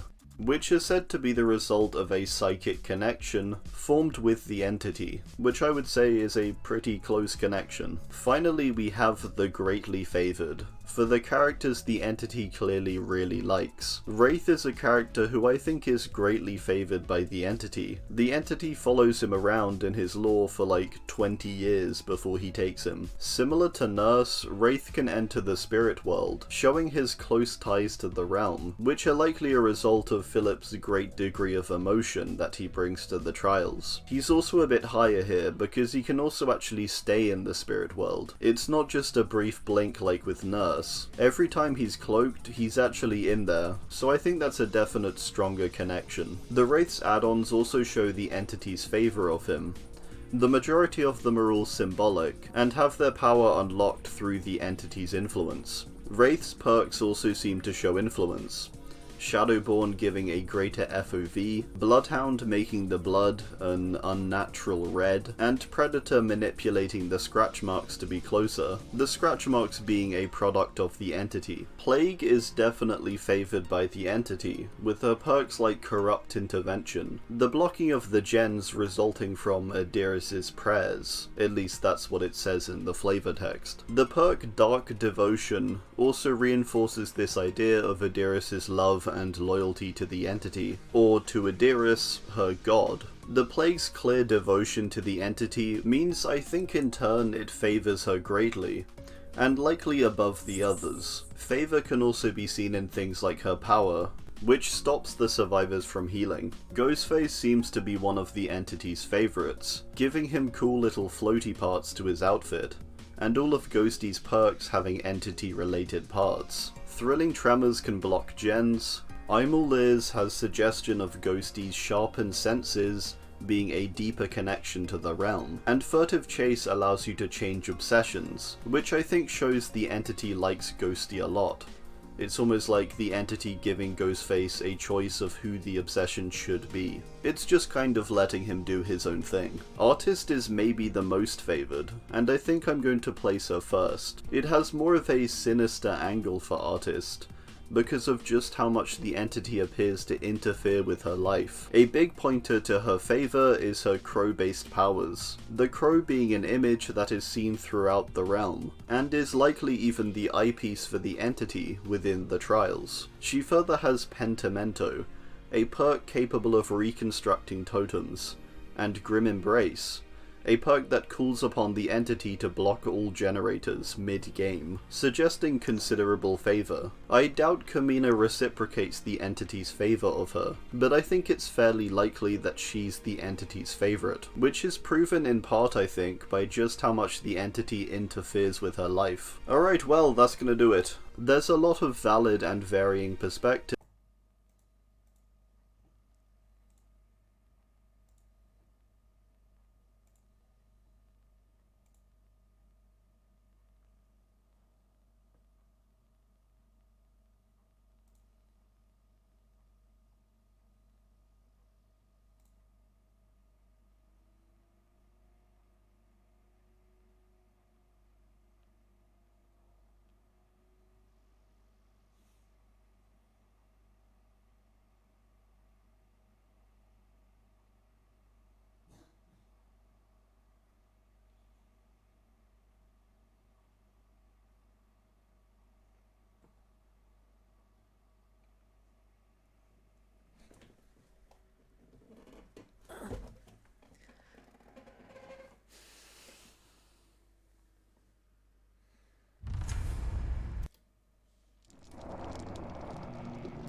Pasa, preciosa. paz, hermosa.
Puta que te parió.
Claudette feels things more than others, much more.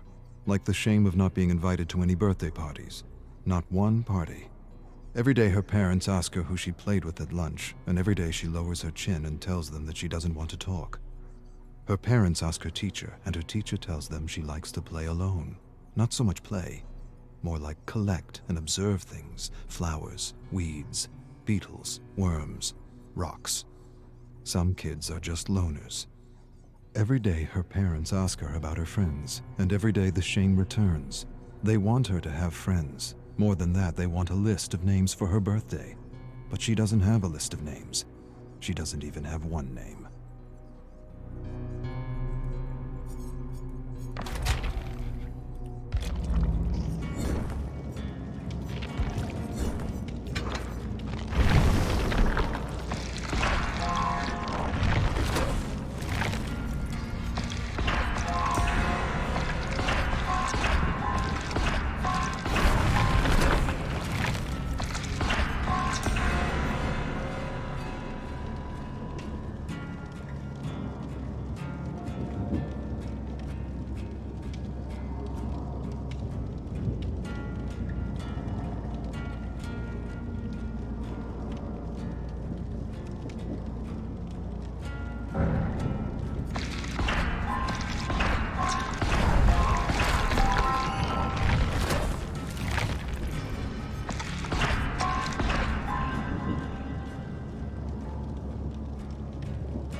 A ver.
Estaba curado yo.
Ah, bueno.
We can make it.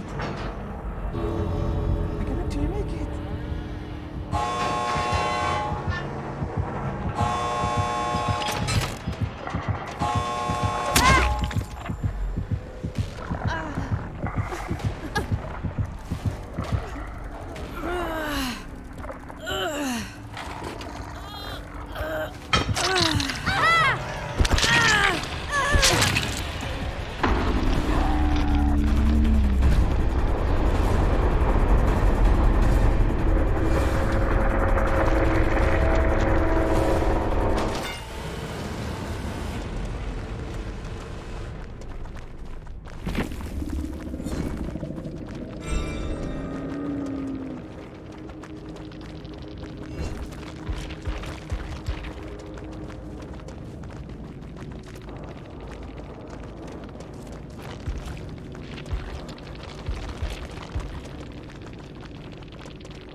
cago en la reputísima madre que me parió.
members inside of the entity's realm could possibly be friends, have rivalries, or have some kind of relationship even. How they would interact basically, when out of the trials. Let's get into it. Starting off easy, let's talk about family, beginning with Rin and Kazan Yamaoka. The Yamaoka family is going to be partially reunited inside of the realm, after Rin, the great-great-great-great-great-granddaughter of Kazan, meets him.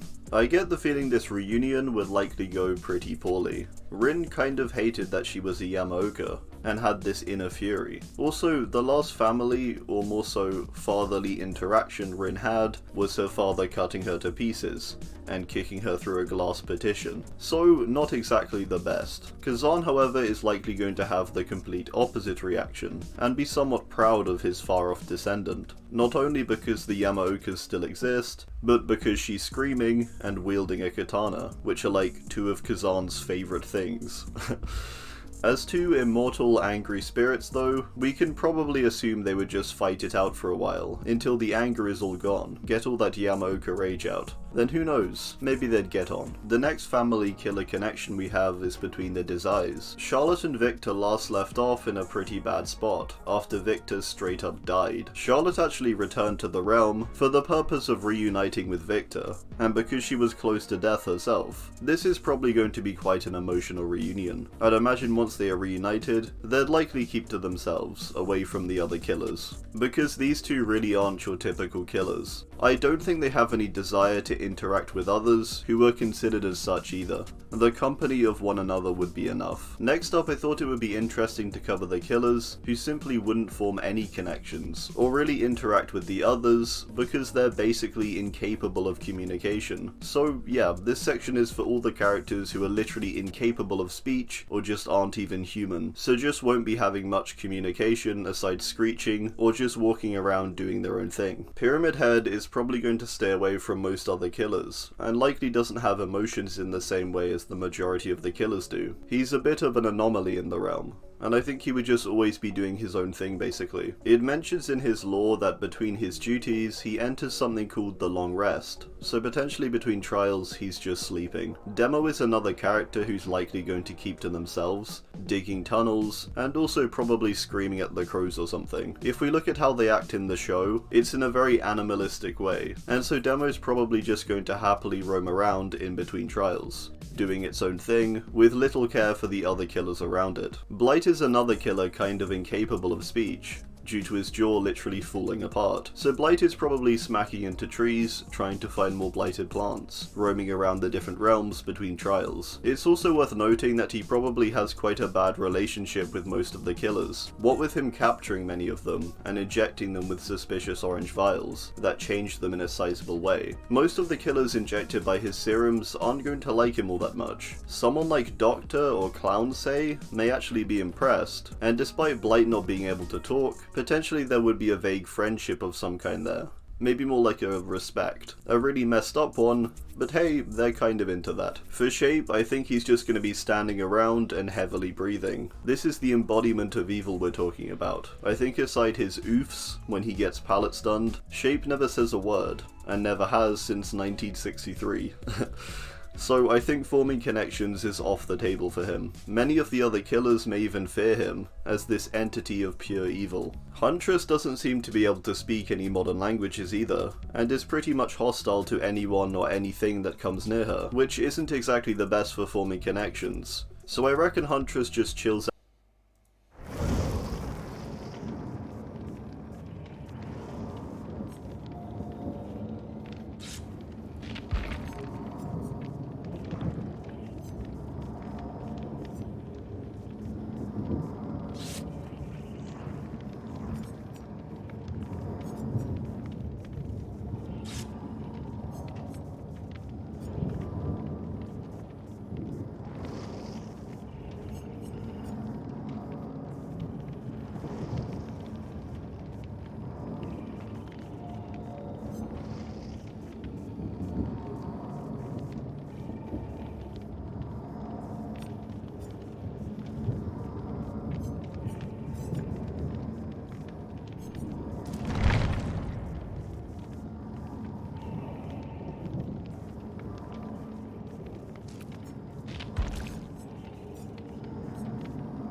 ¿Dónde mierda está?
Cago en la reputísima madre que me parió, loco.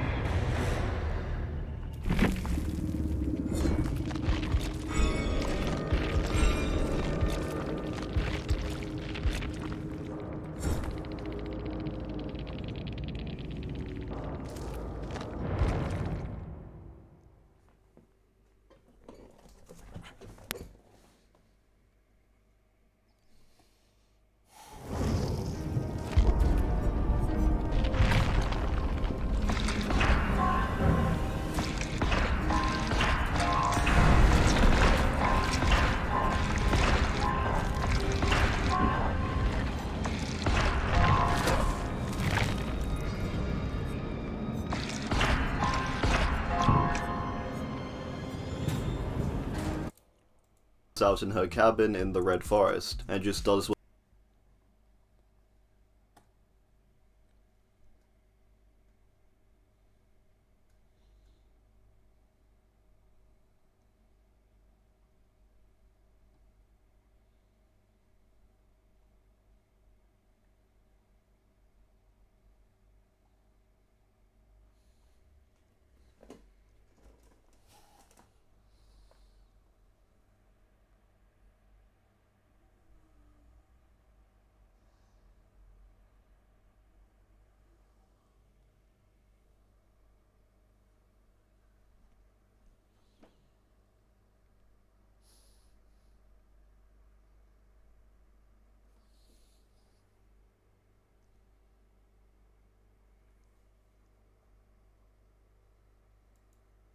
Hey everyone, today we're going to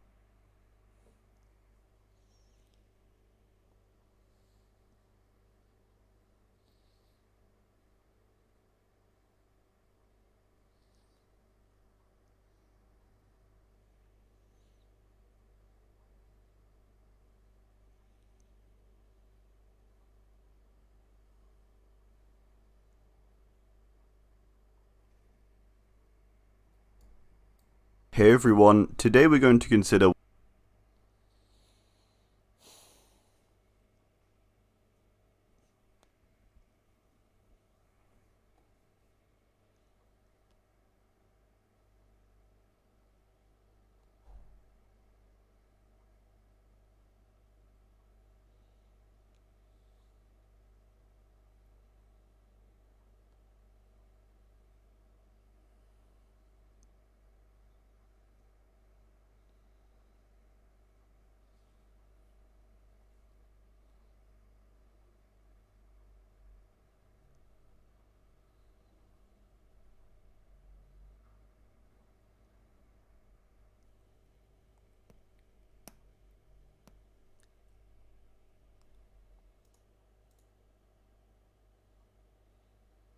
Gamakori! Squidward.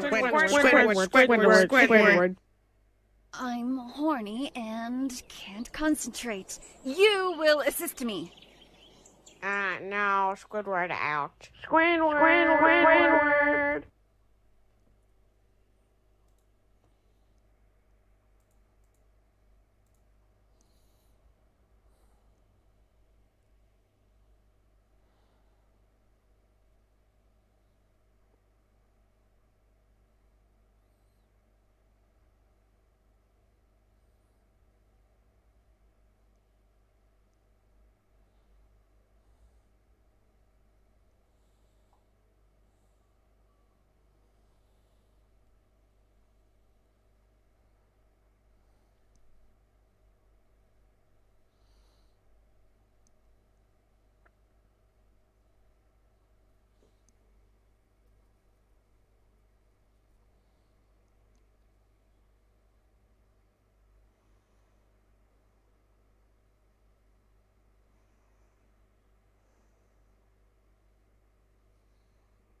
On a long enough timeline, the survival rate for everyone drops to 0. Although I think we all hope that we'll meet our end peacefully, surrounded by our loved ones, the reality for many people is that this is simply not the case. I really can't emphasize it enough. Although the story descriptions in this video are true to the events as they occurred, they are still highly disturbing. Viewer discretion is advised.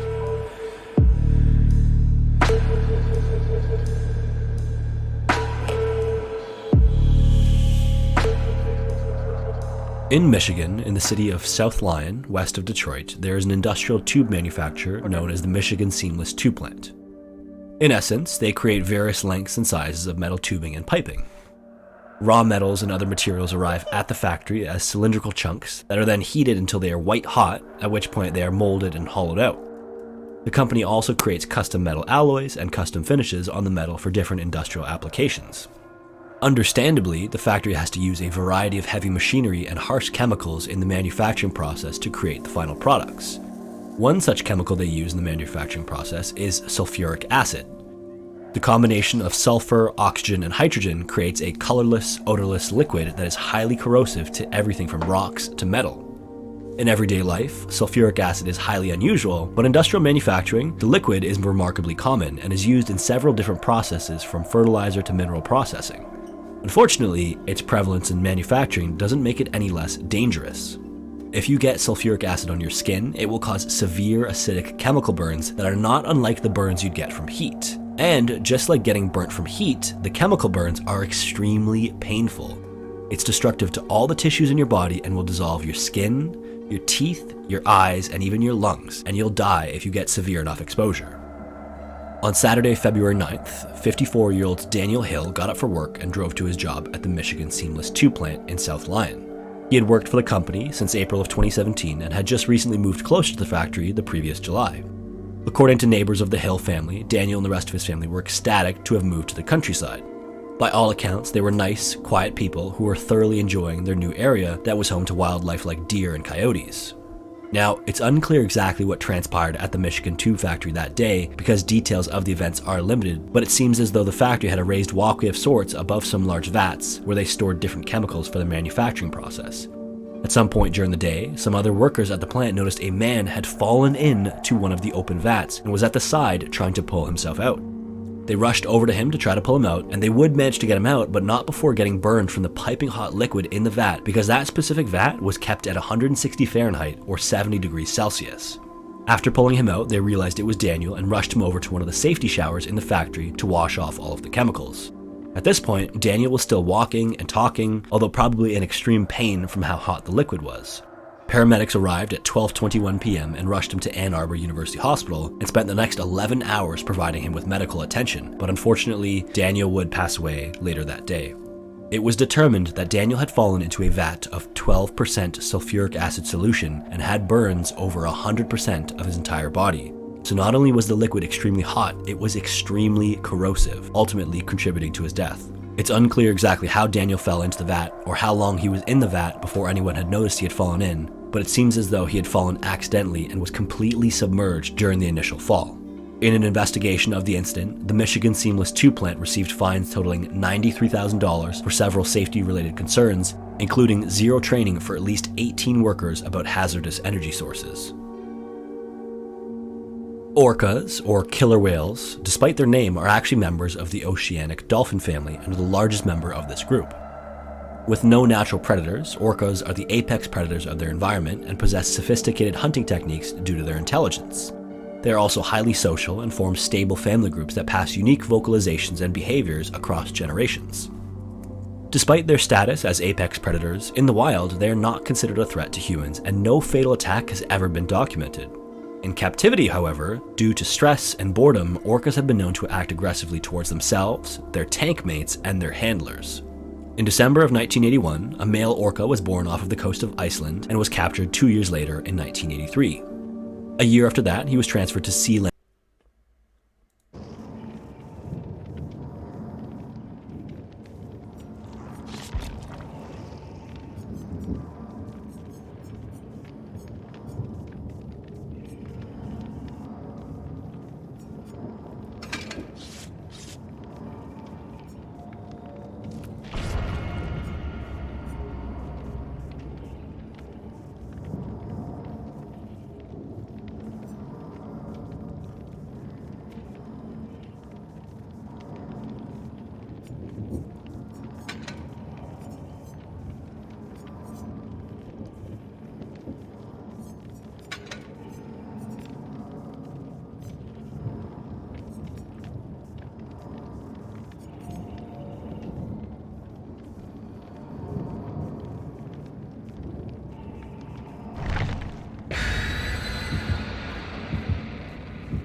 Land of the Pacific in Victoria, British Columbia, where he was nicknamed Tilikum, or Tilly for short. Tilly would later grow to be the largest orca in captivity ever at 12,500 pounds and 22.5 feet long. His pectoral fins stretched 7 feet out on either side, and his fluke was 6.5 feet long, although it was collapsed as is typical of orcas in captivity. In his first years at Sealand, he lived in a tank with 2 older female orcas. As a result of their matriarchal social structure, Tilly was abused by the older female whales, who acted aggressively towards the young male. It got to the point that staff at Sealand had to remove him from the tank and keep him in a smaller medical pool for protection. On February 20th, 1991, part-time trainer and marine biology student Kelty Byrne was cleaning the area around the tank when she slipped and fell into the pool with the 3 whales. When she slipped, she managed to grab the edge of the pool, so only half of her body was submerged, but as she tried to pull herself out, one of the whales grabbed her and pulled her under the water. In the wild, orcas can travel up to 100 miles in a single day, all while hunting and socializing at the same time. No matter how big the tank, the environment of captive orcas just can't replicate the stimulation that they would receive in the wild. In addition, the objects that they do receive in their tank are typically toys that they're allowed to play with. And so to the 3 orcas, Kelty was just a new plaything. The other trainers saw what happened and ran over and threw food into the water to distract them, but the whales continued to grab Kelty. They then tried to throw a lifeguard ring to her, but the whales kept her away from the ring so she wasn't able to grab it. Despite being a competitive swimmer, Kelty was just no match for the orcas. Twice while this was going on, Kelty surfaced and screamed, but the whales continued to pull her back under the water. She would eventually surface a 3rd time about 10 minutes later, but this time she was quiet. Kelty had drowned. This was the first time that anyone had ever been recorded being killed by an orca, in the wild or otherwise.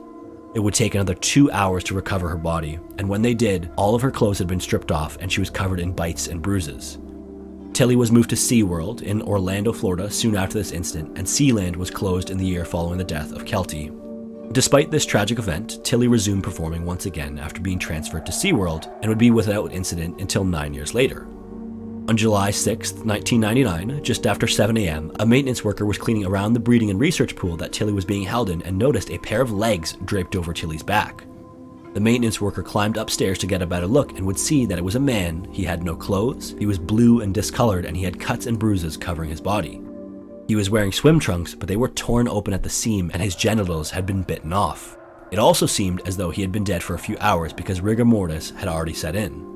Paramedics arrived at 7:30 a.m. and pronounced the man dead, who was later identified as David Duke from the wallet found in his clothing that was found neatly folded by the pool. It was discovered that David had visited SeaWorld the day prior and stayed in the park after dark once it had closed. He then snuck through the park and around security to get to where Tilly was being held. The shows at SeaWorld emphasized the human contact with the orcas, and it's thought that David was under the false assumption that he could just get into the pool with Tilly and recreate the experience he saw at the show. But unfortunately, this incorrect assumption would ultimately cost David his life. Once again, Tilly resumed performing shortly after the incident. Although the deaths were tragic, each occurred during extenuating circumstances that were otherwise out of the ordinary. And so the assumption was that Tilly would not continue to pose a threat to anyone. And this assumption was correct for the most part. Tilly performed for years afterwards without incident. By 2010, Tilly was performing in a show called Dine with Shamu with senior trainer Dawn Brancho. At the time, Dawn was SeaWorld's poster girl. After graduating from the University of South Carolina with a degree in psychology and animal behavior, Dawn continued to pursue her passion, which was working with animals. She started working with dolphins at Six Flags, New Jersey, and outside of work, she volunteered at a local animal shelter and kept a number of rescued animals at her home. In 1994, she transferred to SeaWorld, where she would go on to perform with the orcas. Dawn was eventually promoted to senior trainer and appeared on various news agencies like NBC to talk about the demands of the job and all the ways she stayed in shape to continue to perform at a high level. She would go into detail about the marathons and cycling and weightlifting that she did for training. All of her work paid off, and the famous Dine with Shamu show with Tilly was the star attraction at SeaWorld. Dine with Shamu featured Tilly performing and eating in a pool while guests ate beside the pool watching the show at a poolside restaurant. On February 24, 2010, during the end-of-show routine, Dawn was sitting at the edge of the pool rubbing Tilly's head. She was lying down on a small platform about a foot into the water, lying face-to-face with Tilly, when all of a sudden, Tilly grabbed her by the ponytail and pulled her under the water. At least a dozen people watched in horror as Tilly dragged Dawn around under the water and kept her submerged. Other trainers tried to use nets and food to distract Tilly, but nothing was working. For 45 minutes, they followed him around the different sections of the pool, trying to get him to release Dawn, and eventually they got him into a small medical pool where he let go of the now lifeless body. In the struggle, Tilly had severed her spinal cord, fractured her jaw, ribs, and vertebrae, dislocated her left elbow and knee, and removed her scalp from her head. An autopsy later confirmed that she had died due to drowning and blunt force trauma. In the aftermath of the event, SeaWorld was involved in a number of legal battles, but incredibly, Tilly would resume performing on March 30th, 2011. There were a number of new safety precautions put in place to minimize contact with him, and he would continue performing without incident until his death on January 6th, 2017. Controversy surrounding the incident, as well as allegations of animal cruelty from keeping highly intelligent animals in captivity like orcas, ultimately led to SeaWorld's decision in 2016 to end their breeding program. Eventually, their shows will be discontinued altogether when the last of the remaining captive orcas have died. On February 20th, 2003, in West Warwick, Rhode Island, a small concert took place at a local nightclub known as The Station. The headlining performance that night was the band Great White, and when all the other acts finished their sets, Great White got on stage and ready to perform. Someone in the audience was filming that night, and so there is a video of the entire event, but for those of you who are just listening, the video starts facing a dark stage and a crowd of people. You can hear people cheering as they waited for the band to start, and then the guitar comes in. Even more cheers can be heard, and then the pyrotechnics light up with the first big note of the guitar. In behind the band now are two jets of sparks illuminating them from behind. Let's start the clock. The lead singer can be seen dancing and singing as he moves his way back and forth across the stage. 5 seconds went by, and then the camera pans to the right side of the stage, and you can see a large jet of flame going from the sparks to the ceiling. Upon panning over, the cameraman immediately starts to move away from the stage through the crowd. There was now smoke visibly filling the room. 10 seconds later, the cameraman was at the edge of the large room, and the band had stopped playing after noticing the fire. The large jet of sparks had ignited the highly flammable acoustic foam on either side of the stage. 20 seconds later, the lead singer can be heard saying, "Wow, that's not good," as the cameraman made his way down a hallway. The crowd could be heard audibly saying fire, and the slowly moving mass of people was starting to make its way towards the exit. The acoustic foam was actually composed of 2 layers, one of urethane and one of polyurethane. Burning polyurethane produces a thick black smoke that is composed of carbon monoxide and hydrogen cyanide gas. Only a few inhales of the smoke will cause a loss of consciousness and death shortly after if the person continues to inhale the smoke. 30 seconds in, the fire alarm was going off and the stage was engulfed in an inferno. The whole crowd was panicking now and moving quickly towards the door. 1 minute in, the screams around the building started and the black smoke billowed out of the corridor leading to the exit. One woman can be heard screaming, "Where's my husband?" over and over in the panic. The cameraman made it out of the building and the audible screaming seems to be coming from the entire building at once. The cameraman then makes his way around the side of the building and every window of the building was billowing the thick black smoke. At 1 minute and 30 seconds, the cameraman walked around the building to the front entrance and sees a literal pile of people jammed in the doorway of the building. In the panic, most of the crowd had headed towards the front door. It seems as though some people fell on the way out, and as the crowd continued forward, more people fell on top of them until the entire entrance was blocked by a mass of bodies.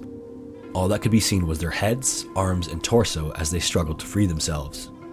At 2 minutes, the cameraman is panning around the front side of the building, and people can be seen pouring out of the window beside the front entrance as black smoke pours out from behind them. At 3 minutes 30 seconds, the cameraman starts to walk around the building again and sees another entrance into what looks like a hallway that is empty but completely engulfed in flame. He yelled into the hallway to see if anyone was nearby, but there was nothing but flames. He continued walking around the building, and as he did, the screams disappeared in the distance and all he heard was the crackling of the fire. At 4 minutes 30 seconds, the camera pans to the roof of the building and there are flames escaping through it. The cameraman then walked back around towards the front of the building and the screams became audible once again. Fire trucks could also be heard in the distance, rapidly approaching. At 6 minutes, the cameraman rounds the building once again and sees that the entrance of the building was now completely engulfed in flames. By 9 minutes, the entire building was an inferno. The video continues for a total of 13 minutes and eventually, all of the screaming stops. Towards the end, the cameraman is filming the building from a distance as he walks through the parked cars in the parking lot. Of the 462 people in attendance that day, 100 people died, 230 were injured, and 132 escaped uninjured. The causes of death of the 100 people that died that day include burns, smoke inhalation, or crushing. Ultimately, the speed at which the fire spread, poor visibility, and the volume of people all moving towards a single exit contributed to the tragic events that occurred that day. However, the main cause of the events that day were the pyrotechnics in a relatively small room with a low ceiling.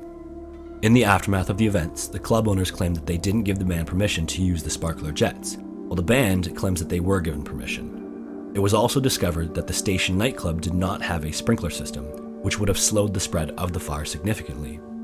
Due to the old age of the building and its size, the station nightclub was thought to be exempt from the requirement.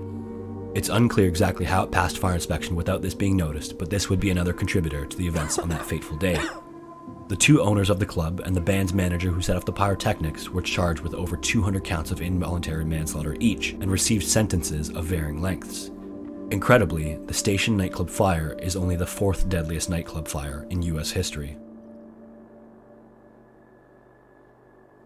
If you made it this far, I just want to thank you for watching. This is part 3 of the series, a collection.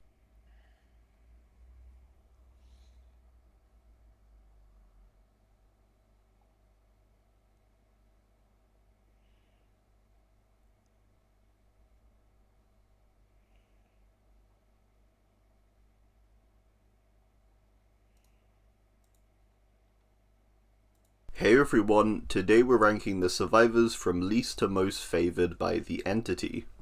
Basically how the Entity views the survivors, and which it appears to favour or maybe not favour so much. To judge this, we can look at things like the survivors' teachable perks, their lore, and also how they have changed upon entering the realm, if at all. We have 5 tiers: unfavoured and threatened, unfavoured but not threatened, some favour, favoured, and greatly favoured. Let's get started. Starting out, we have the Unfavored and Threatened tier. This is a unique tier, and a lot less applicable to the survivors than the killers, I think. Although I do think there are totally a few contenders. Cheryl appears to have some kind of power over the entity, capable even of summoning its claws to block a generator, with her perk Repressed Alliance. I would say this makes her the closest thing to a threat for the entity. The perk mentions that she's accustomed to malicious forces, and now that can be used for advantage. Blood Pact further makes her able to see the obsession when injured. She also has Soul Guard, a protective perk that uses the curses of the hexes and turns it into a benefit, suggesting further that Cheryl can break the rules of the trials herself, to some degree. The entity, I think, likely doesn't favour Yuichi. It made a seemingly strong bond with Sadako, and with Yuichi being one of the only survivors of Sadako, it seemingly helped her out by hunting him down, drawing him in, and then taking him. Yuichi also poses potential threat with his knowledge. He's stated to have a good understanding of the paranormal from his extensive studying of it. It further states he can hear the dead, who warn him of danger, suggesting he has foresight essentially. Then finally, his presence physically projects to those in danger, so there's a bit of a feud between him and the entity, and he has genuine power within the realm, making him a threat, I think. Michaela is another character who was able to evade the entity on multiple occasions, and was one of very few people who actually tried to record it after it began entering her dreams. So I reckon the entity is kind of annoyed with Michaela, and does also see her as a threat. It tried to attack her in her home, breaking through doors and even likely killing her friend, Julian. We can't forget her perks, of course. It mentions in her perk Clairvoyance that she has an intrinsic energy that has potentially been awakened in the realm. She has quite defiant perks, and is capable of blessing totems. Boons are something that she brought into the realm, suggesting a great degree of power, which manifests in the form of boons. Kate is a character the entity is potentially quite threatened by, and partly I think because of how much of a positive force she is. She's also of course pretty well known for resisting the entity, fighting off its claws, and repressing its dark energy from overwhelming her. She also has very defiant perks. Boil Over making it harder for the killers to carry, she's quite literally kicking back as much as she can. Windows of Opportunity providing a layout of useful tools for escape, and Dance With Me removing the entity given scratch marks. Elodie and Haddie are two characters who have genuine knowledge on the entity, and have done a good amount of adventuring and have had their fair share of scrapes, making them a fairly considerable threat, through knowledge and experience more than anything. Next we have the Unfavored but Not Threatened, for the characters who the entity doesn't seem to favour, but equally isn't threatened by, making them slightly more favourable. Felix also evaded the entity as a child like Elodie, but unlike her, he didn't really persist with it,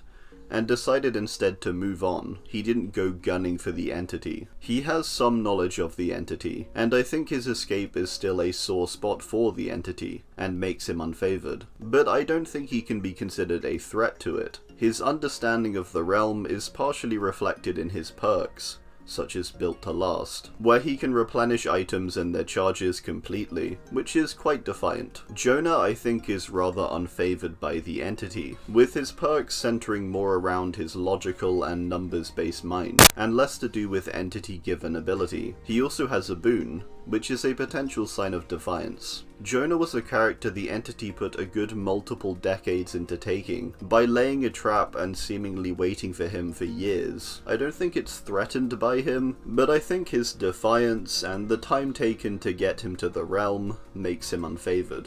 Zarina is quite similar, I think, with her quite defiant perks, particularly perks like For the People, which is kind of suggested as a thing where Zarina can heal instantly, but is also almost instantly punished by the entity for doing so, by applying Broken and the Obsession status. It's quite a defiant act. In a similar way, Red Herring is another perk that allows a unique effect, and Off the Record is just pretty strong. In the face of the entity's tyranny, she instinctively fights back. David seems extremely defiant, with all of his perks suggesting as much. Deadhard is capable of literally avoiding damage, and it doesn't appear to be entity given, but instead just because of how tough David is, and his experience with taking hits from his years of fighting. I don't think this makes him a threat to the entity, but his clear open defiance and simple ability to shrug off damage I think would make him less favoured. On to the survivors who have some favour with the entity. Ash is potentially one of the stronger characters, being the chosen one of his universe. However, in the realm, the entity seems to have made him into a bit of a joke. I think it does kind of like Ash, or at least it likes mocking and playing around with him. His perks seem almost mocking, playing up to his dumb luck, and the entity seems able to make all of these quite weak too, suggesting a greater control over him. So yeah, I think it just likes messing around with Ash basically. Bill has very defiant perks, with Borrowed Time and Unbreakable being some of the most trial-breaking perks for a long time, that counter some of the stronger killer strategies. With this said, I think it's worth noting that both of these have since become base kit, suggesting that maybe the entity is okay with his defiance, and maybe even that it's just the right amount to be manageable, and also to install hope, which it can feed on. It's possible the entity has implemented them as base kit, as it sees they are a good source of creating hope. Nancy and Steve are two characters with rather average perk sets. The potential thing showing their favour would be their ability to insta-heal in varying circumstances. Their connection to the realm appears to have been somewhat severed though, with their perks becoming universal. Similar to Demo, it's possible that both Nancy and Steve were also part of a deal with the Mind Flayer, which has since been discontinued, and as a result, making them both less favoured. Our Resident Evil characters are all on pretty even footing. Jill, Leon, and Ada all have some defiance in their perks, but it seems to be entity-allowed defiance. All three can craft items from gen usage, and it seems to be from collecting stuff from the trial grounds. The items are limited though, and can be destroyed by the entity, making them controllable. It puts them in an interesting spot, I think, particularly as their other perks suggest some entity affinity. Overall, I think that lands them in some favour. They are on the more dangerous side for survivors, yet the entity can clearly control them, and feels comfortable controlling them. Adam is a character with some favour, I believe. I think Adam has defiant aspects, but he's also a great source of hope for the other survivors, making him valuable. Diversion and Deliverance are rather defiant perks, that allow things that are otherwise disallowed, and these seem to be possible due to Adam's determination. So I think the entity does favour Adam, but is cautious of his influence, seen through the nerfs it provides, like adding Broken to Deliverance. It's okay with the defiance, but it's not gonna let it go unpunished. Yui is a motivating and altruistic force. Her perk Breakout reflects this. Any means necessary seems to be a defiant action that Yui is able to do through sheer will. I think potentially due to how motivational and altruistic she is though, the entity allows this defiance. I think it does lower her to some favour though, with it being a possibly dangerous thing for the entity, if it lets this kind of defiance persist. Rebecca's role as a medic makes her capable of doing many different things. Similar to the aforementioned characters, her sheer presence appears to install hope in others. She heals so well it leaves others invigorated. She can calm the others, and she even has a greater efficiency in tasks. This makes her pretty great for the entity as a force of hope, but also frustration for the killers. The only downside being her seeming power and influence may be becoming an issue, so she's going to be the top end of some favour. Moving on, we have the favoured tier. These are the characters the entity seems to like. Ace seems quite favoured by the entity, with it manifesting his luck into a real thing, although this debatably could be more of a mocking thing. All his perks centre around this idea. Ace's general attitude toward the realm seems weirdly positive, likely because he's escaped his debts, which to Ace is a victory, I guess, based on his constant grin. Jane, I think, holds a good amount of favour with the entity,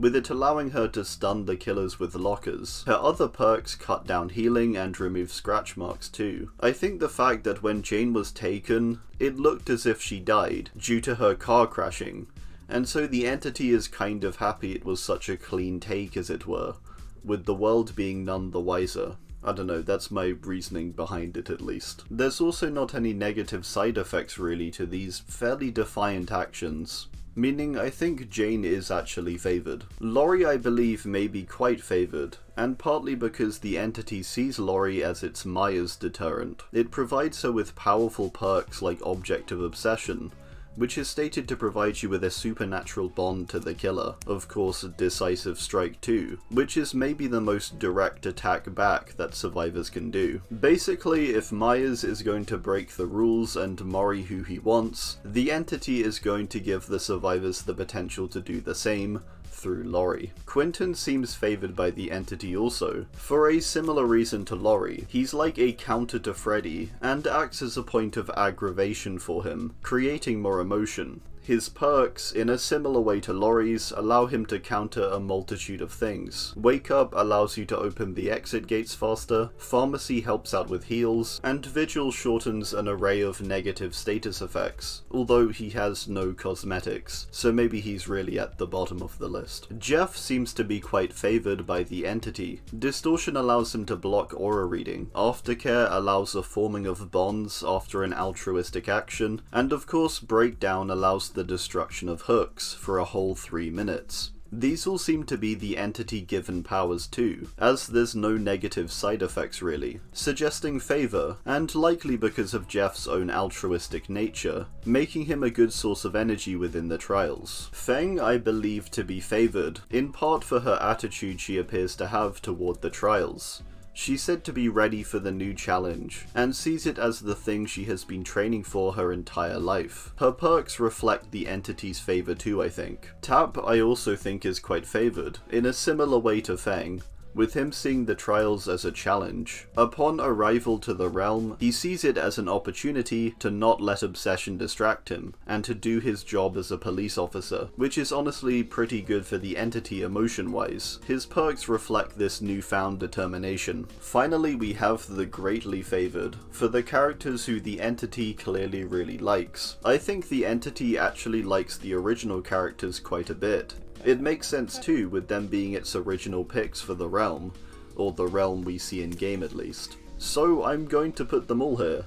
They were also all very carefree to take, simply grabbing them out in the woods, which is probably a positive for the entity. Claudette's favour can be seen through her healing based perks. She's the only character who can heal themselves, and botany knowledge also mentions that she utilises the plants surrounding the campfire for healing, suggesting a close tie to the realm itself. Dwight's favour can be seen through his perks like Prove Thyself, that can greatly increase gen speed and therefore escape. Dwight's role as the unlikely leader, who the survivors appear to follow, also makes him valuable to the entity, as someone who provides hope, a key emotion the entity feeds on. Dwight also doesn't really fight back, and isn't really defiant, making him the ideal leader. He inspires hope, but not defiance. Meg's favour can be seen quite simply through her incredibly powerful perks, in both Sprint Burst and Adrenaline, then her further ability to silence noise with her perk Quick and Quiet. She has so much available in her kit to let her avoid the killers, suggesting the entity holds her in high regard. Jake, I think, is maybe one of the entity's favourites, and partly because he just seems to kind of be in his element in the realm. The crows are potentially eyepieces for the entity within the trials, and Jake with his perk Calm Spirit can calm them and stop them from moving, suggesting a close tie to the entity or some kind of favour. He can also do other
other powerful things.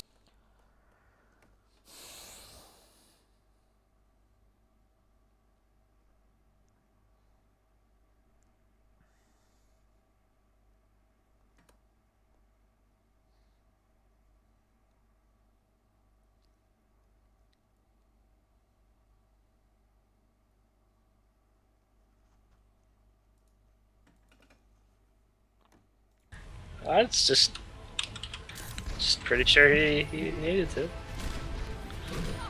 Like mother, like daughter. Double. I'm on fire.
Oh, no I mean, cap on the stack for real, for real. That's how you talk. That's you. He's not wrong. He's not wrong. No cap on a stack for real, for real. No cap on a stack for real, for real. No cap on a stack for real, for real. I'm aware now, and I'm sorry if I offended anyone. I really didn't intend to. What phrase? I don't want to say it. No cap on a stack for real, for real. What about what? What is your take on the usage of AAVE? AAVE, what is that? It's African American Vernacular English. What is that? Oh shit. Okay, so there's a list of certain words that are part of the AAVE, such as, I'm opening it on stream, Like no cap? Like sus. Okay, chill. Like hella. Like woke. Cap, Like, no cap, shook, woke, finna, Aggie, pressed, Miss Girl, out, ghetto, fam, do, head ass, dead ass. So black nigga language? oh man. Stands for African American Vernacular English and is essentially vocabulary that is carried. I use it on an everyday basis. Yeah. But what are your thoughts? What are your thoughts about other people using it? Because recently there's been a big drama. If you want, we can turn this into a podcast. This is the biggest podcast of the decade. Okay. Okay. So but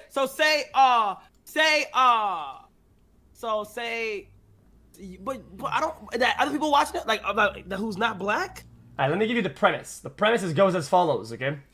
So there was a streamer, big streamer on YouTube called Valkyrie. She's an internet sensation. She's Shout out thousands. Valkyrie. Yup, yeah, she's highly shout out clouded. Valky. Yeah, rich. she's a queen. She's queen. No, she's queen status. She's queen status. No, that's for real. Yeah, queen. and lately, she said, for real, no cap on a stack. And then she was quickly rectified by her mods after the broadcasting session. Okay. To not. Wait, where's the clip? I don't think there's any clip. I think they deleted it actually. Okay. What? I'm not kidding. And then the moderators have rectified her and told her not to be using African American vernacular English, such as for real, no cap on a stack. And then she made a statement the next day apologizing for such behavior. Where's she from?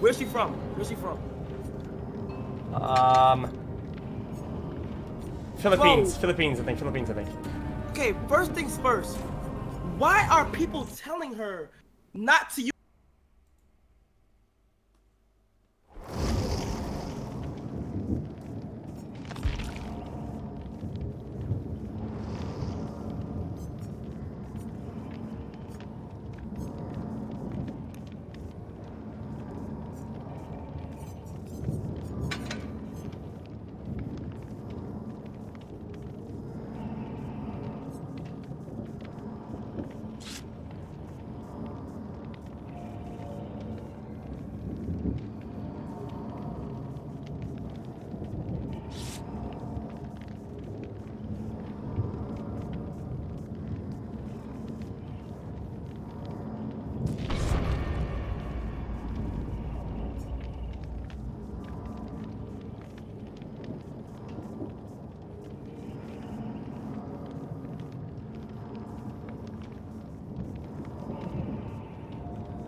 Fucking go!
Use words that aren't like violent or disrespect. These are regular words, bro. She could use or say whatever the fuck she wants on a stack. Okay. Yeah. I think the point that we're making, and I'm not saying that they're right, okay? Are they say that like she's trying to act black or mock black people? I think perhaps that's what they were pointing at, is that it's not for her to use these words, and that using them like that is like bad because it's. I found the clip. Link it in Discord. I don't see it. AAVE, pretty much words that non-black people should not be saying. The phrase that I said last time was something that I've heard my friends say. I thought it was cute and it rhymes and stuff. We saw that. We saw this already. It was brought to my attention by mods, actually. I just wanted to clarify that now I know, I'm aware now, and I'm sorry if I offended anyone. I really didn't intend to. AAVE. Yo. What's up? Yo, guess how I feel about that? I know how you feel about it. But I'm not you say it because I know you Kai, and I can speak for Kai. Send that. Yo, this is how I feel about it. I say L fucking mods, bro. Okay, yeah, no shit. That's one. And two, the internet is becoming too soft, bro. Cause it just looks bad on true. On black people. So like we put on the card every single time. Like, bro, this is fine, bro. Let her say whatever the fuck she want, bro. Come on, bro. She can't say chill, bae. Who is stopping somebody from saying bae? Come on, bro. Yeah, that's what I say. It's dumb. It's not my call, you know, because it's not my culture, and I'm not making the call. But since I have you in the call, and you are Felix, you're black, bro. Okay, Felix, you're black. Like you can say nigga. Okay, I'm literally not black. Okay. No, you hung out without sweat that weekend. You're now black. Say nigga. Alright, man. Say less.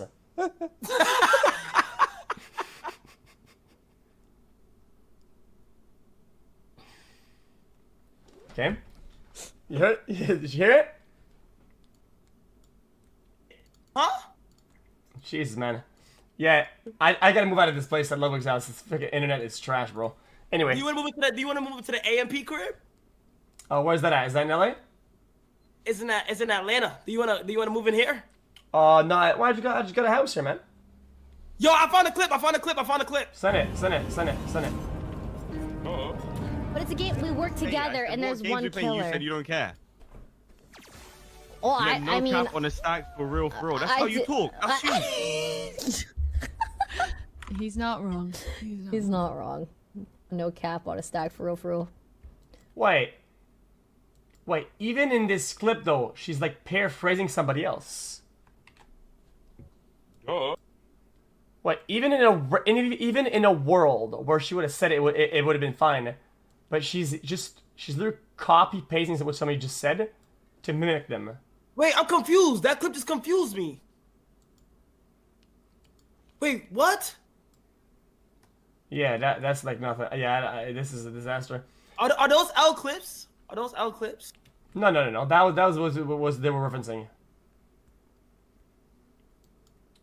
Wait, she just repeated what she said, right? Exactly. That's what I said. She said she's just paraphrasing pretty much, or she's just like fucking whatever you call that.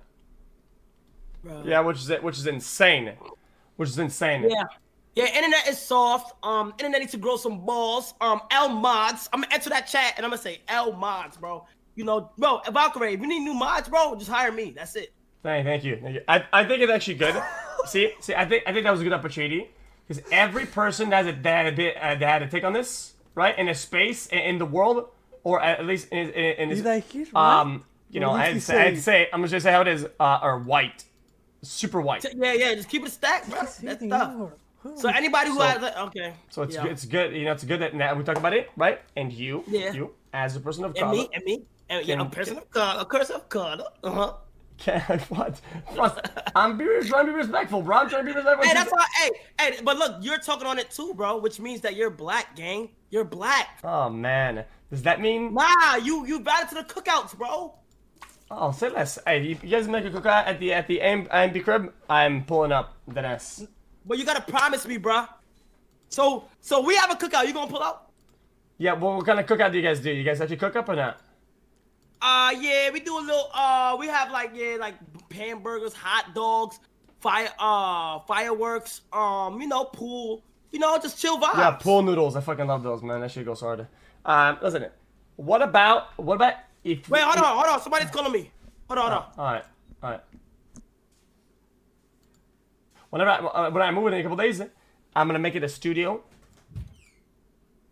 and then I'm gonna be working on some fat beats. I've been theorizing, and then imagine it goes so hard we start touring the world, and we become. Yo. And then we could stream like the parties and shit because like we own it, we run the game.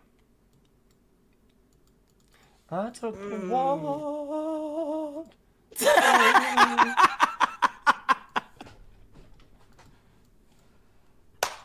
No, that would go super hard for sure. Wait, you took the what? To what? The one. The one. Let's say it on 3. 1, 2, 3. Fuck, nah, I failed you. 1, 2, 3. I took the walk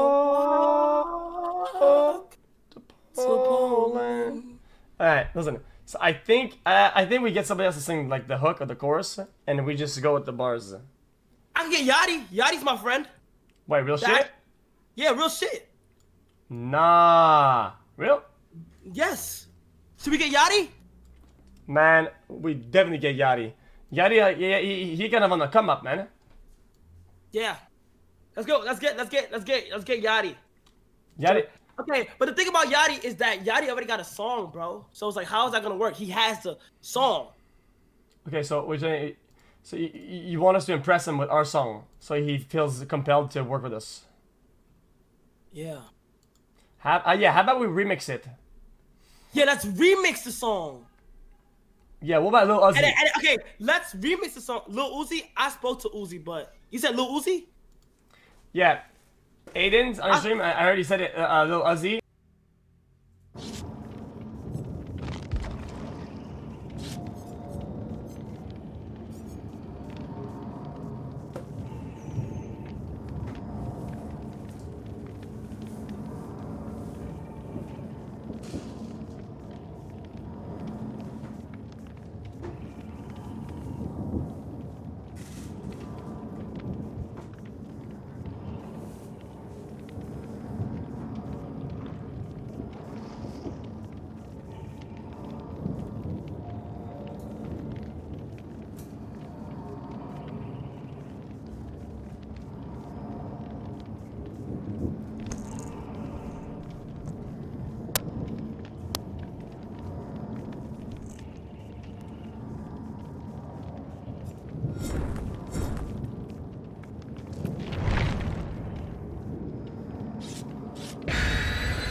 Hey.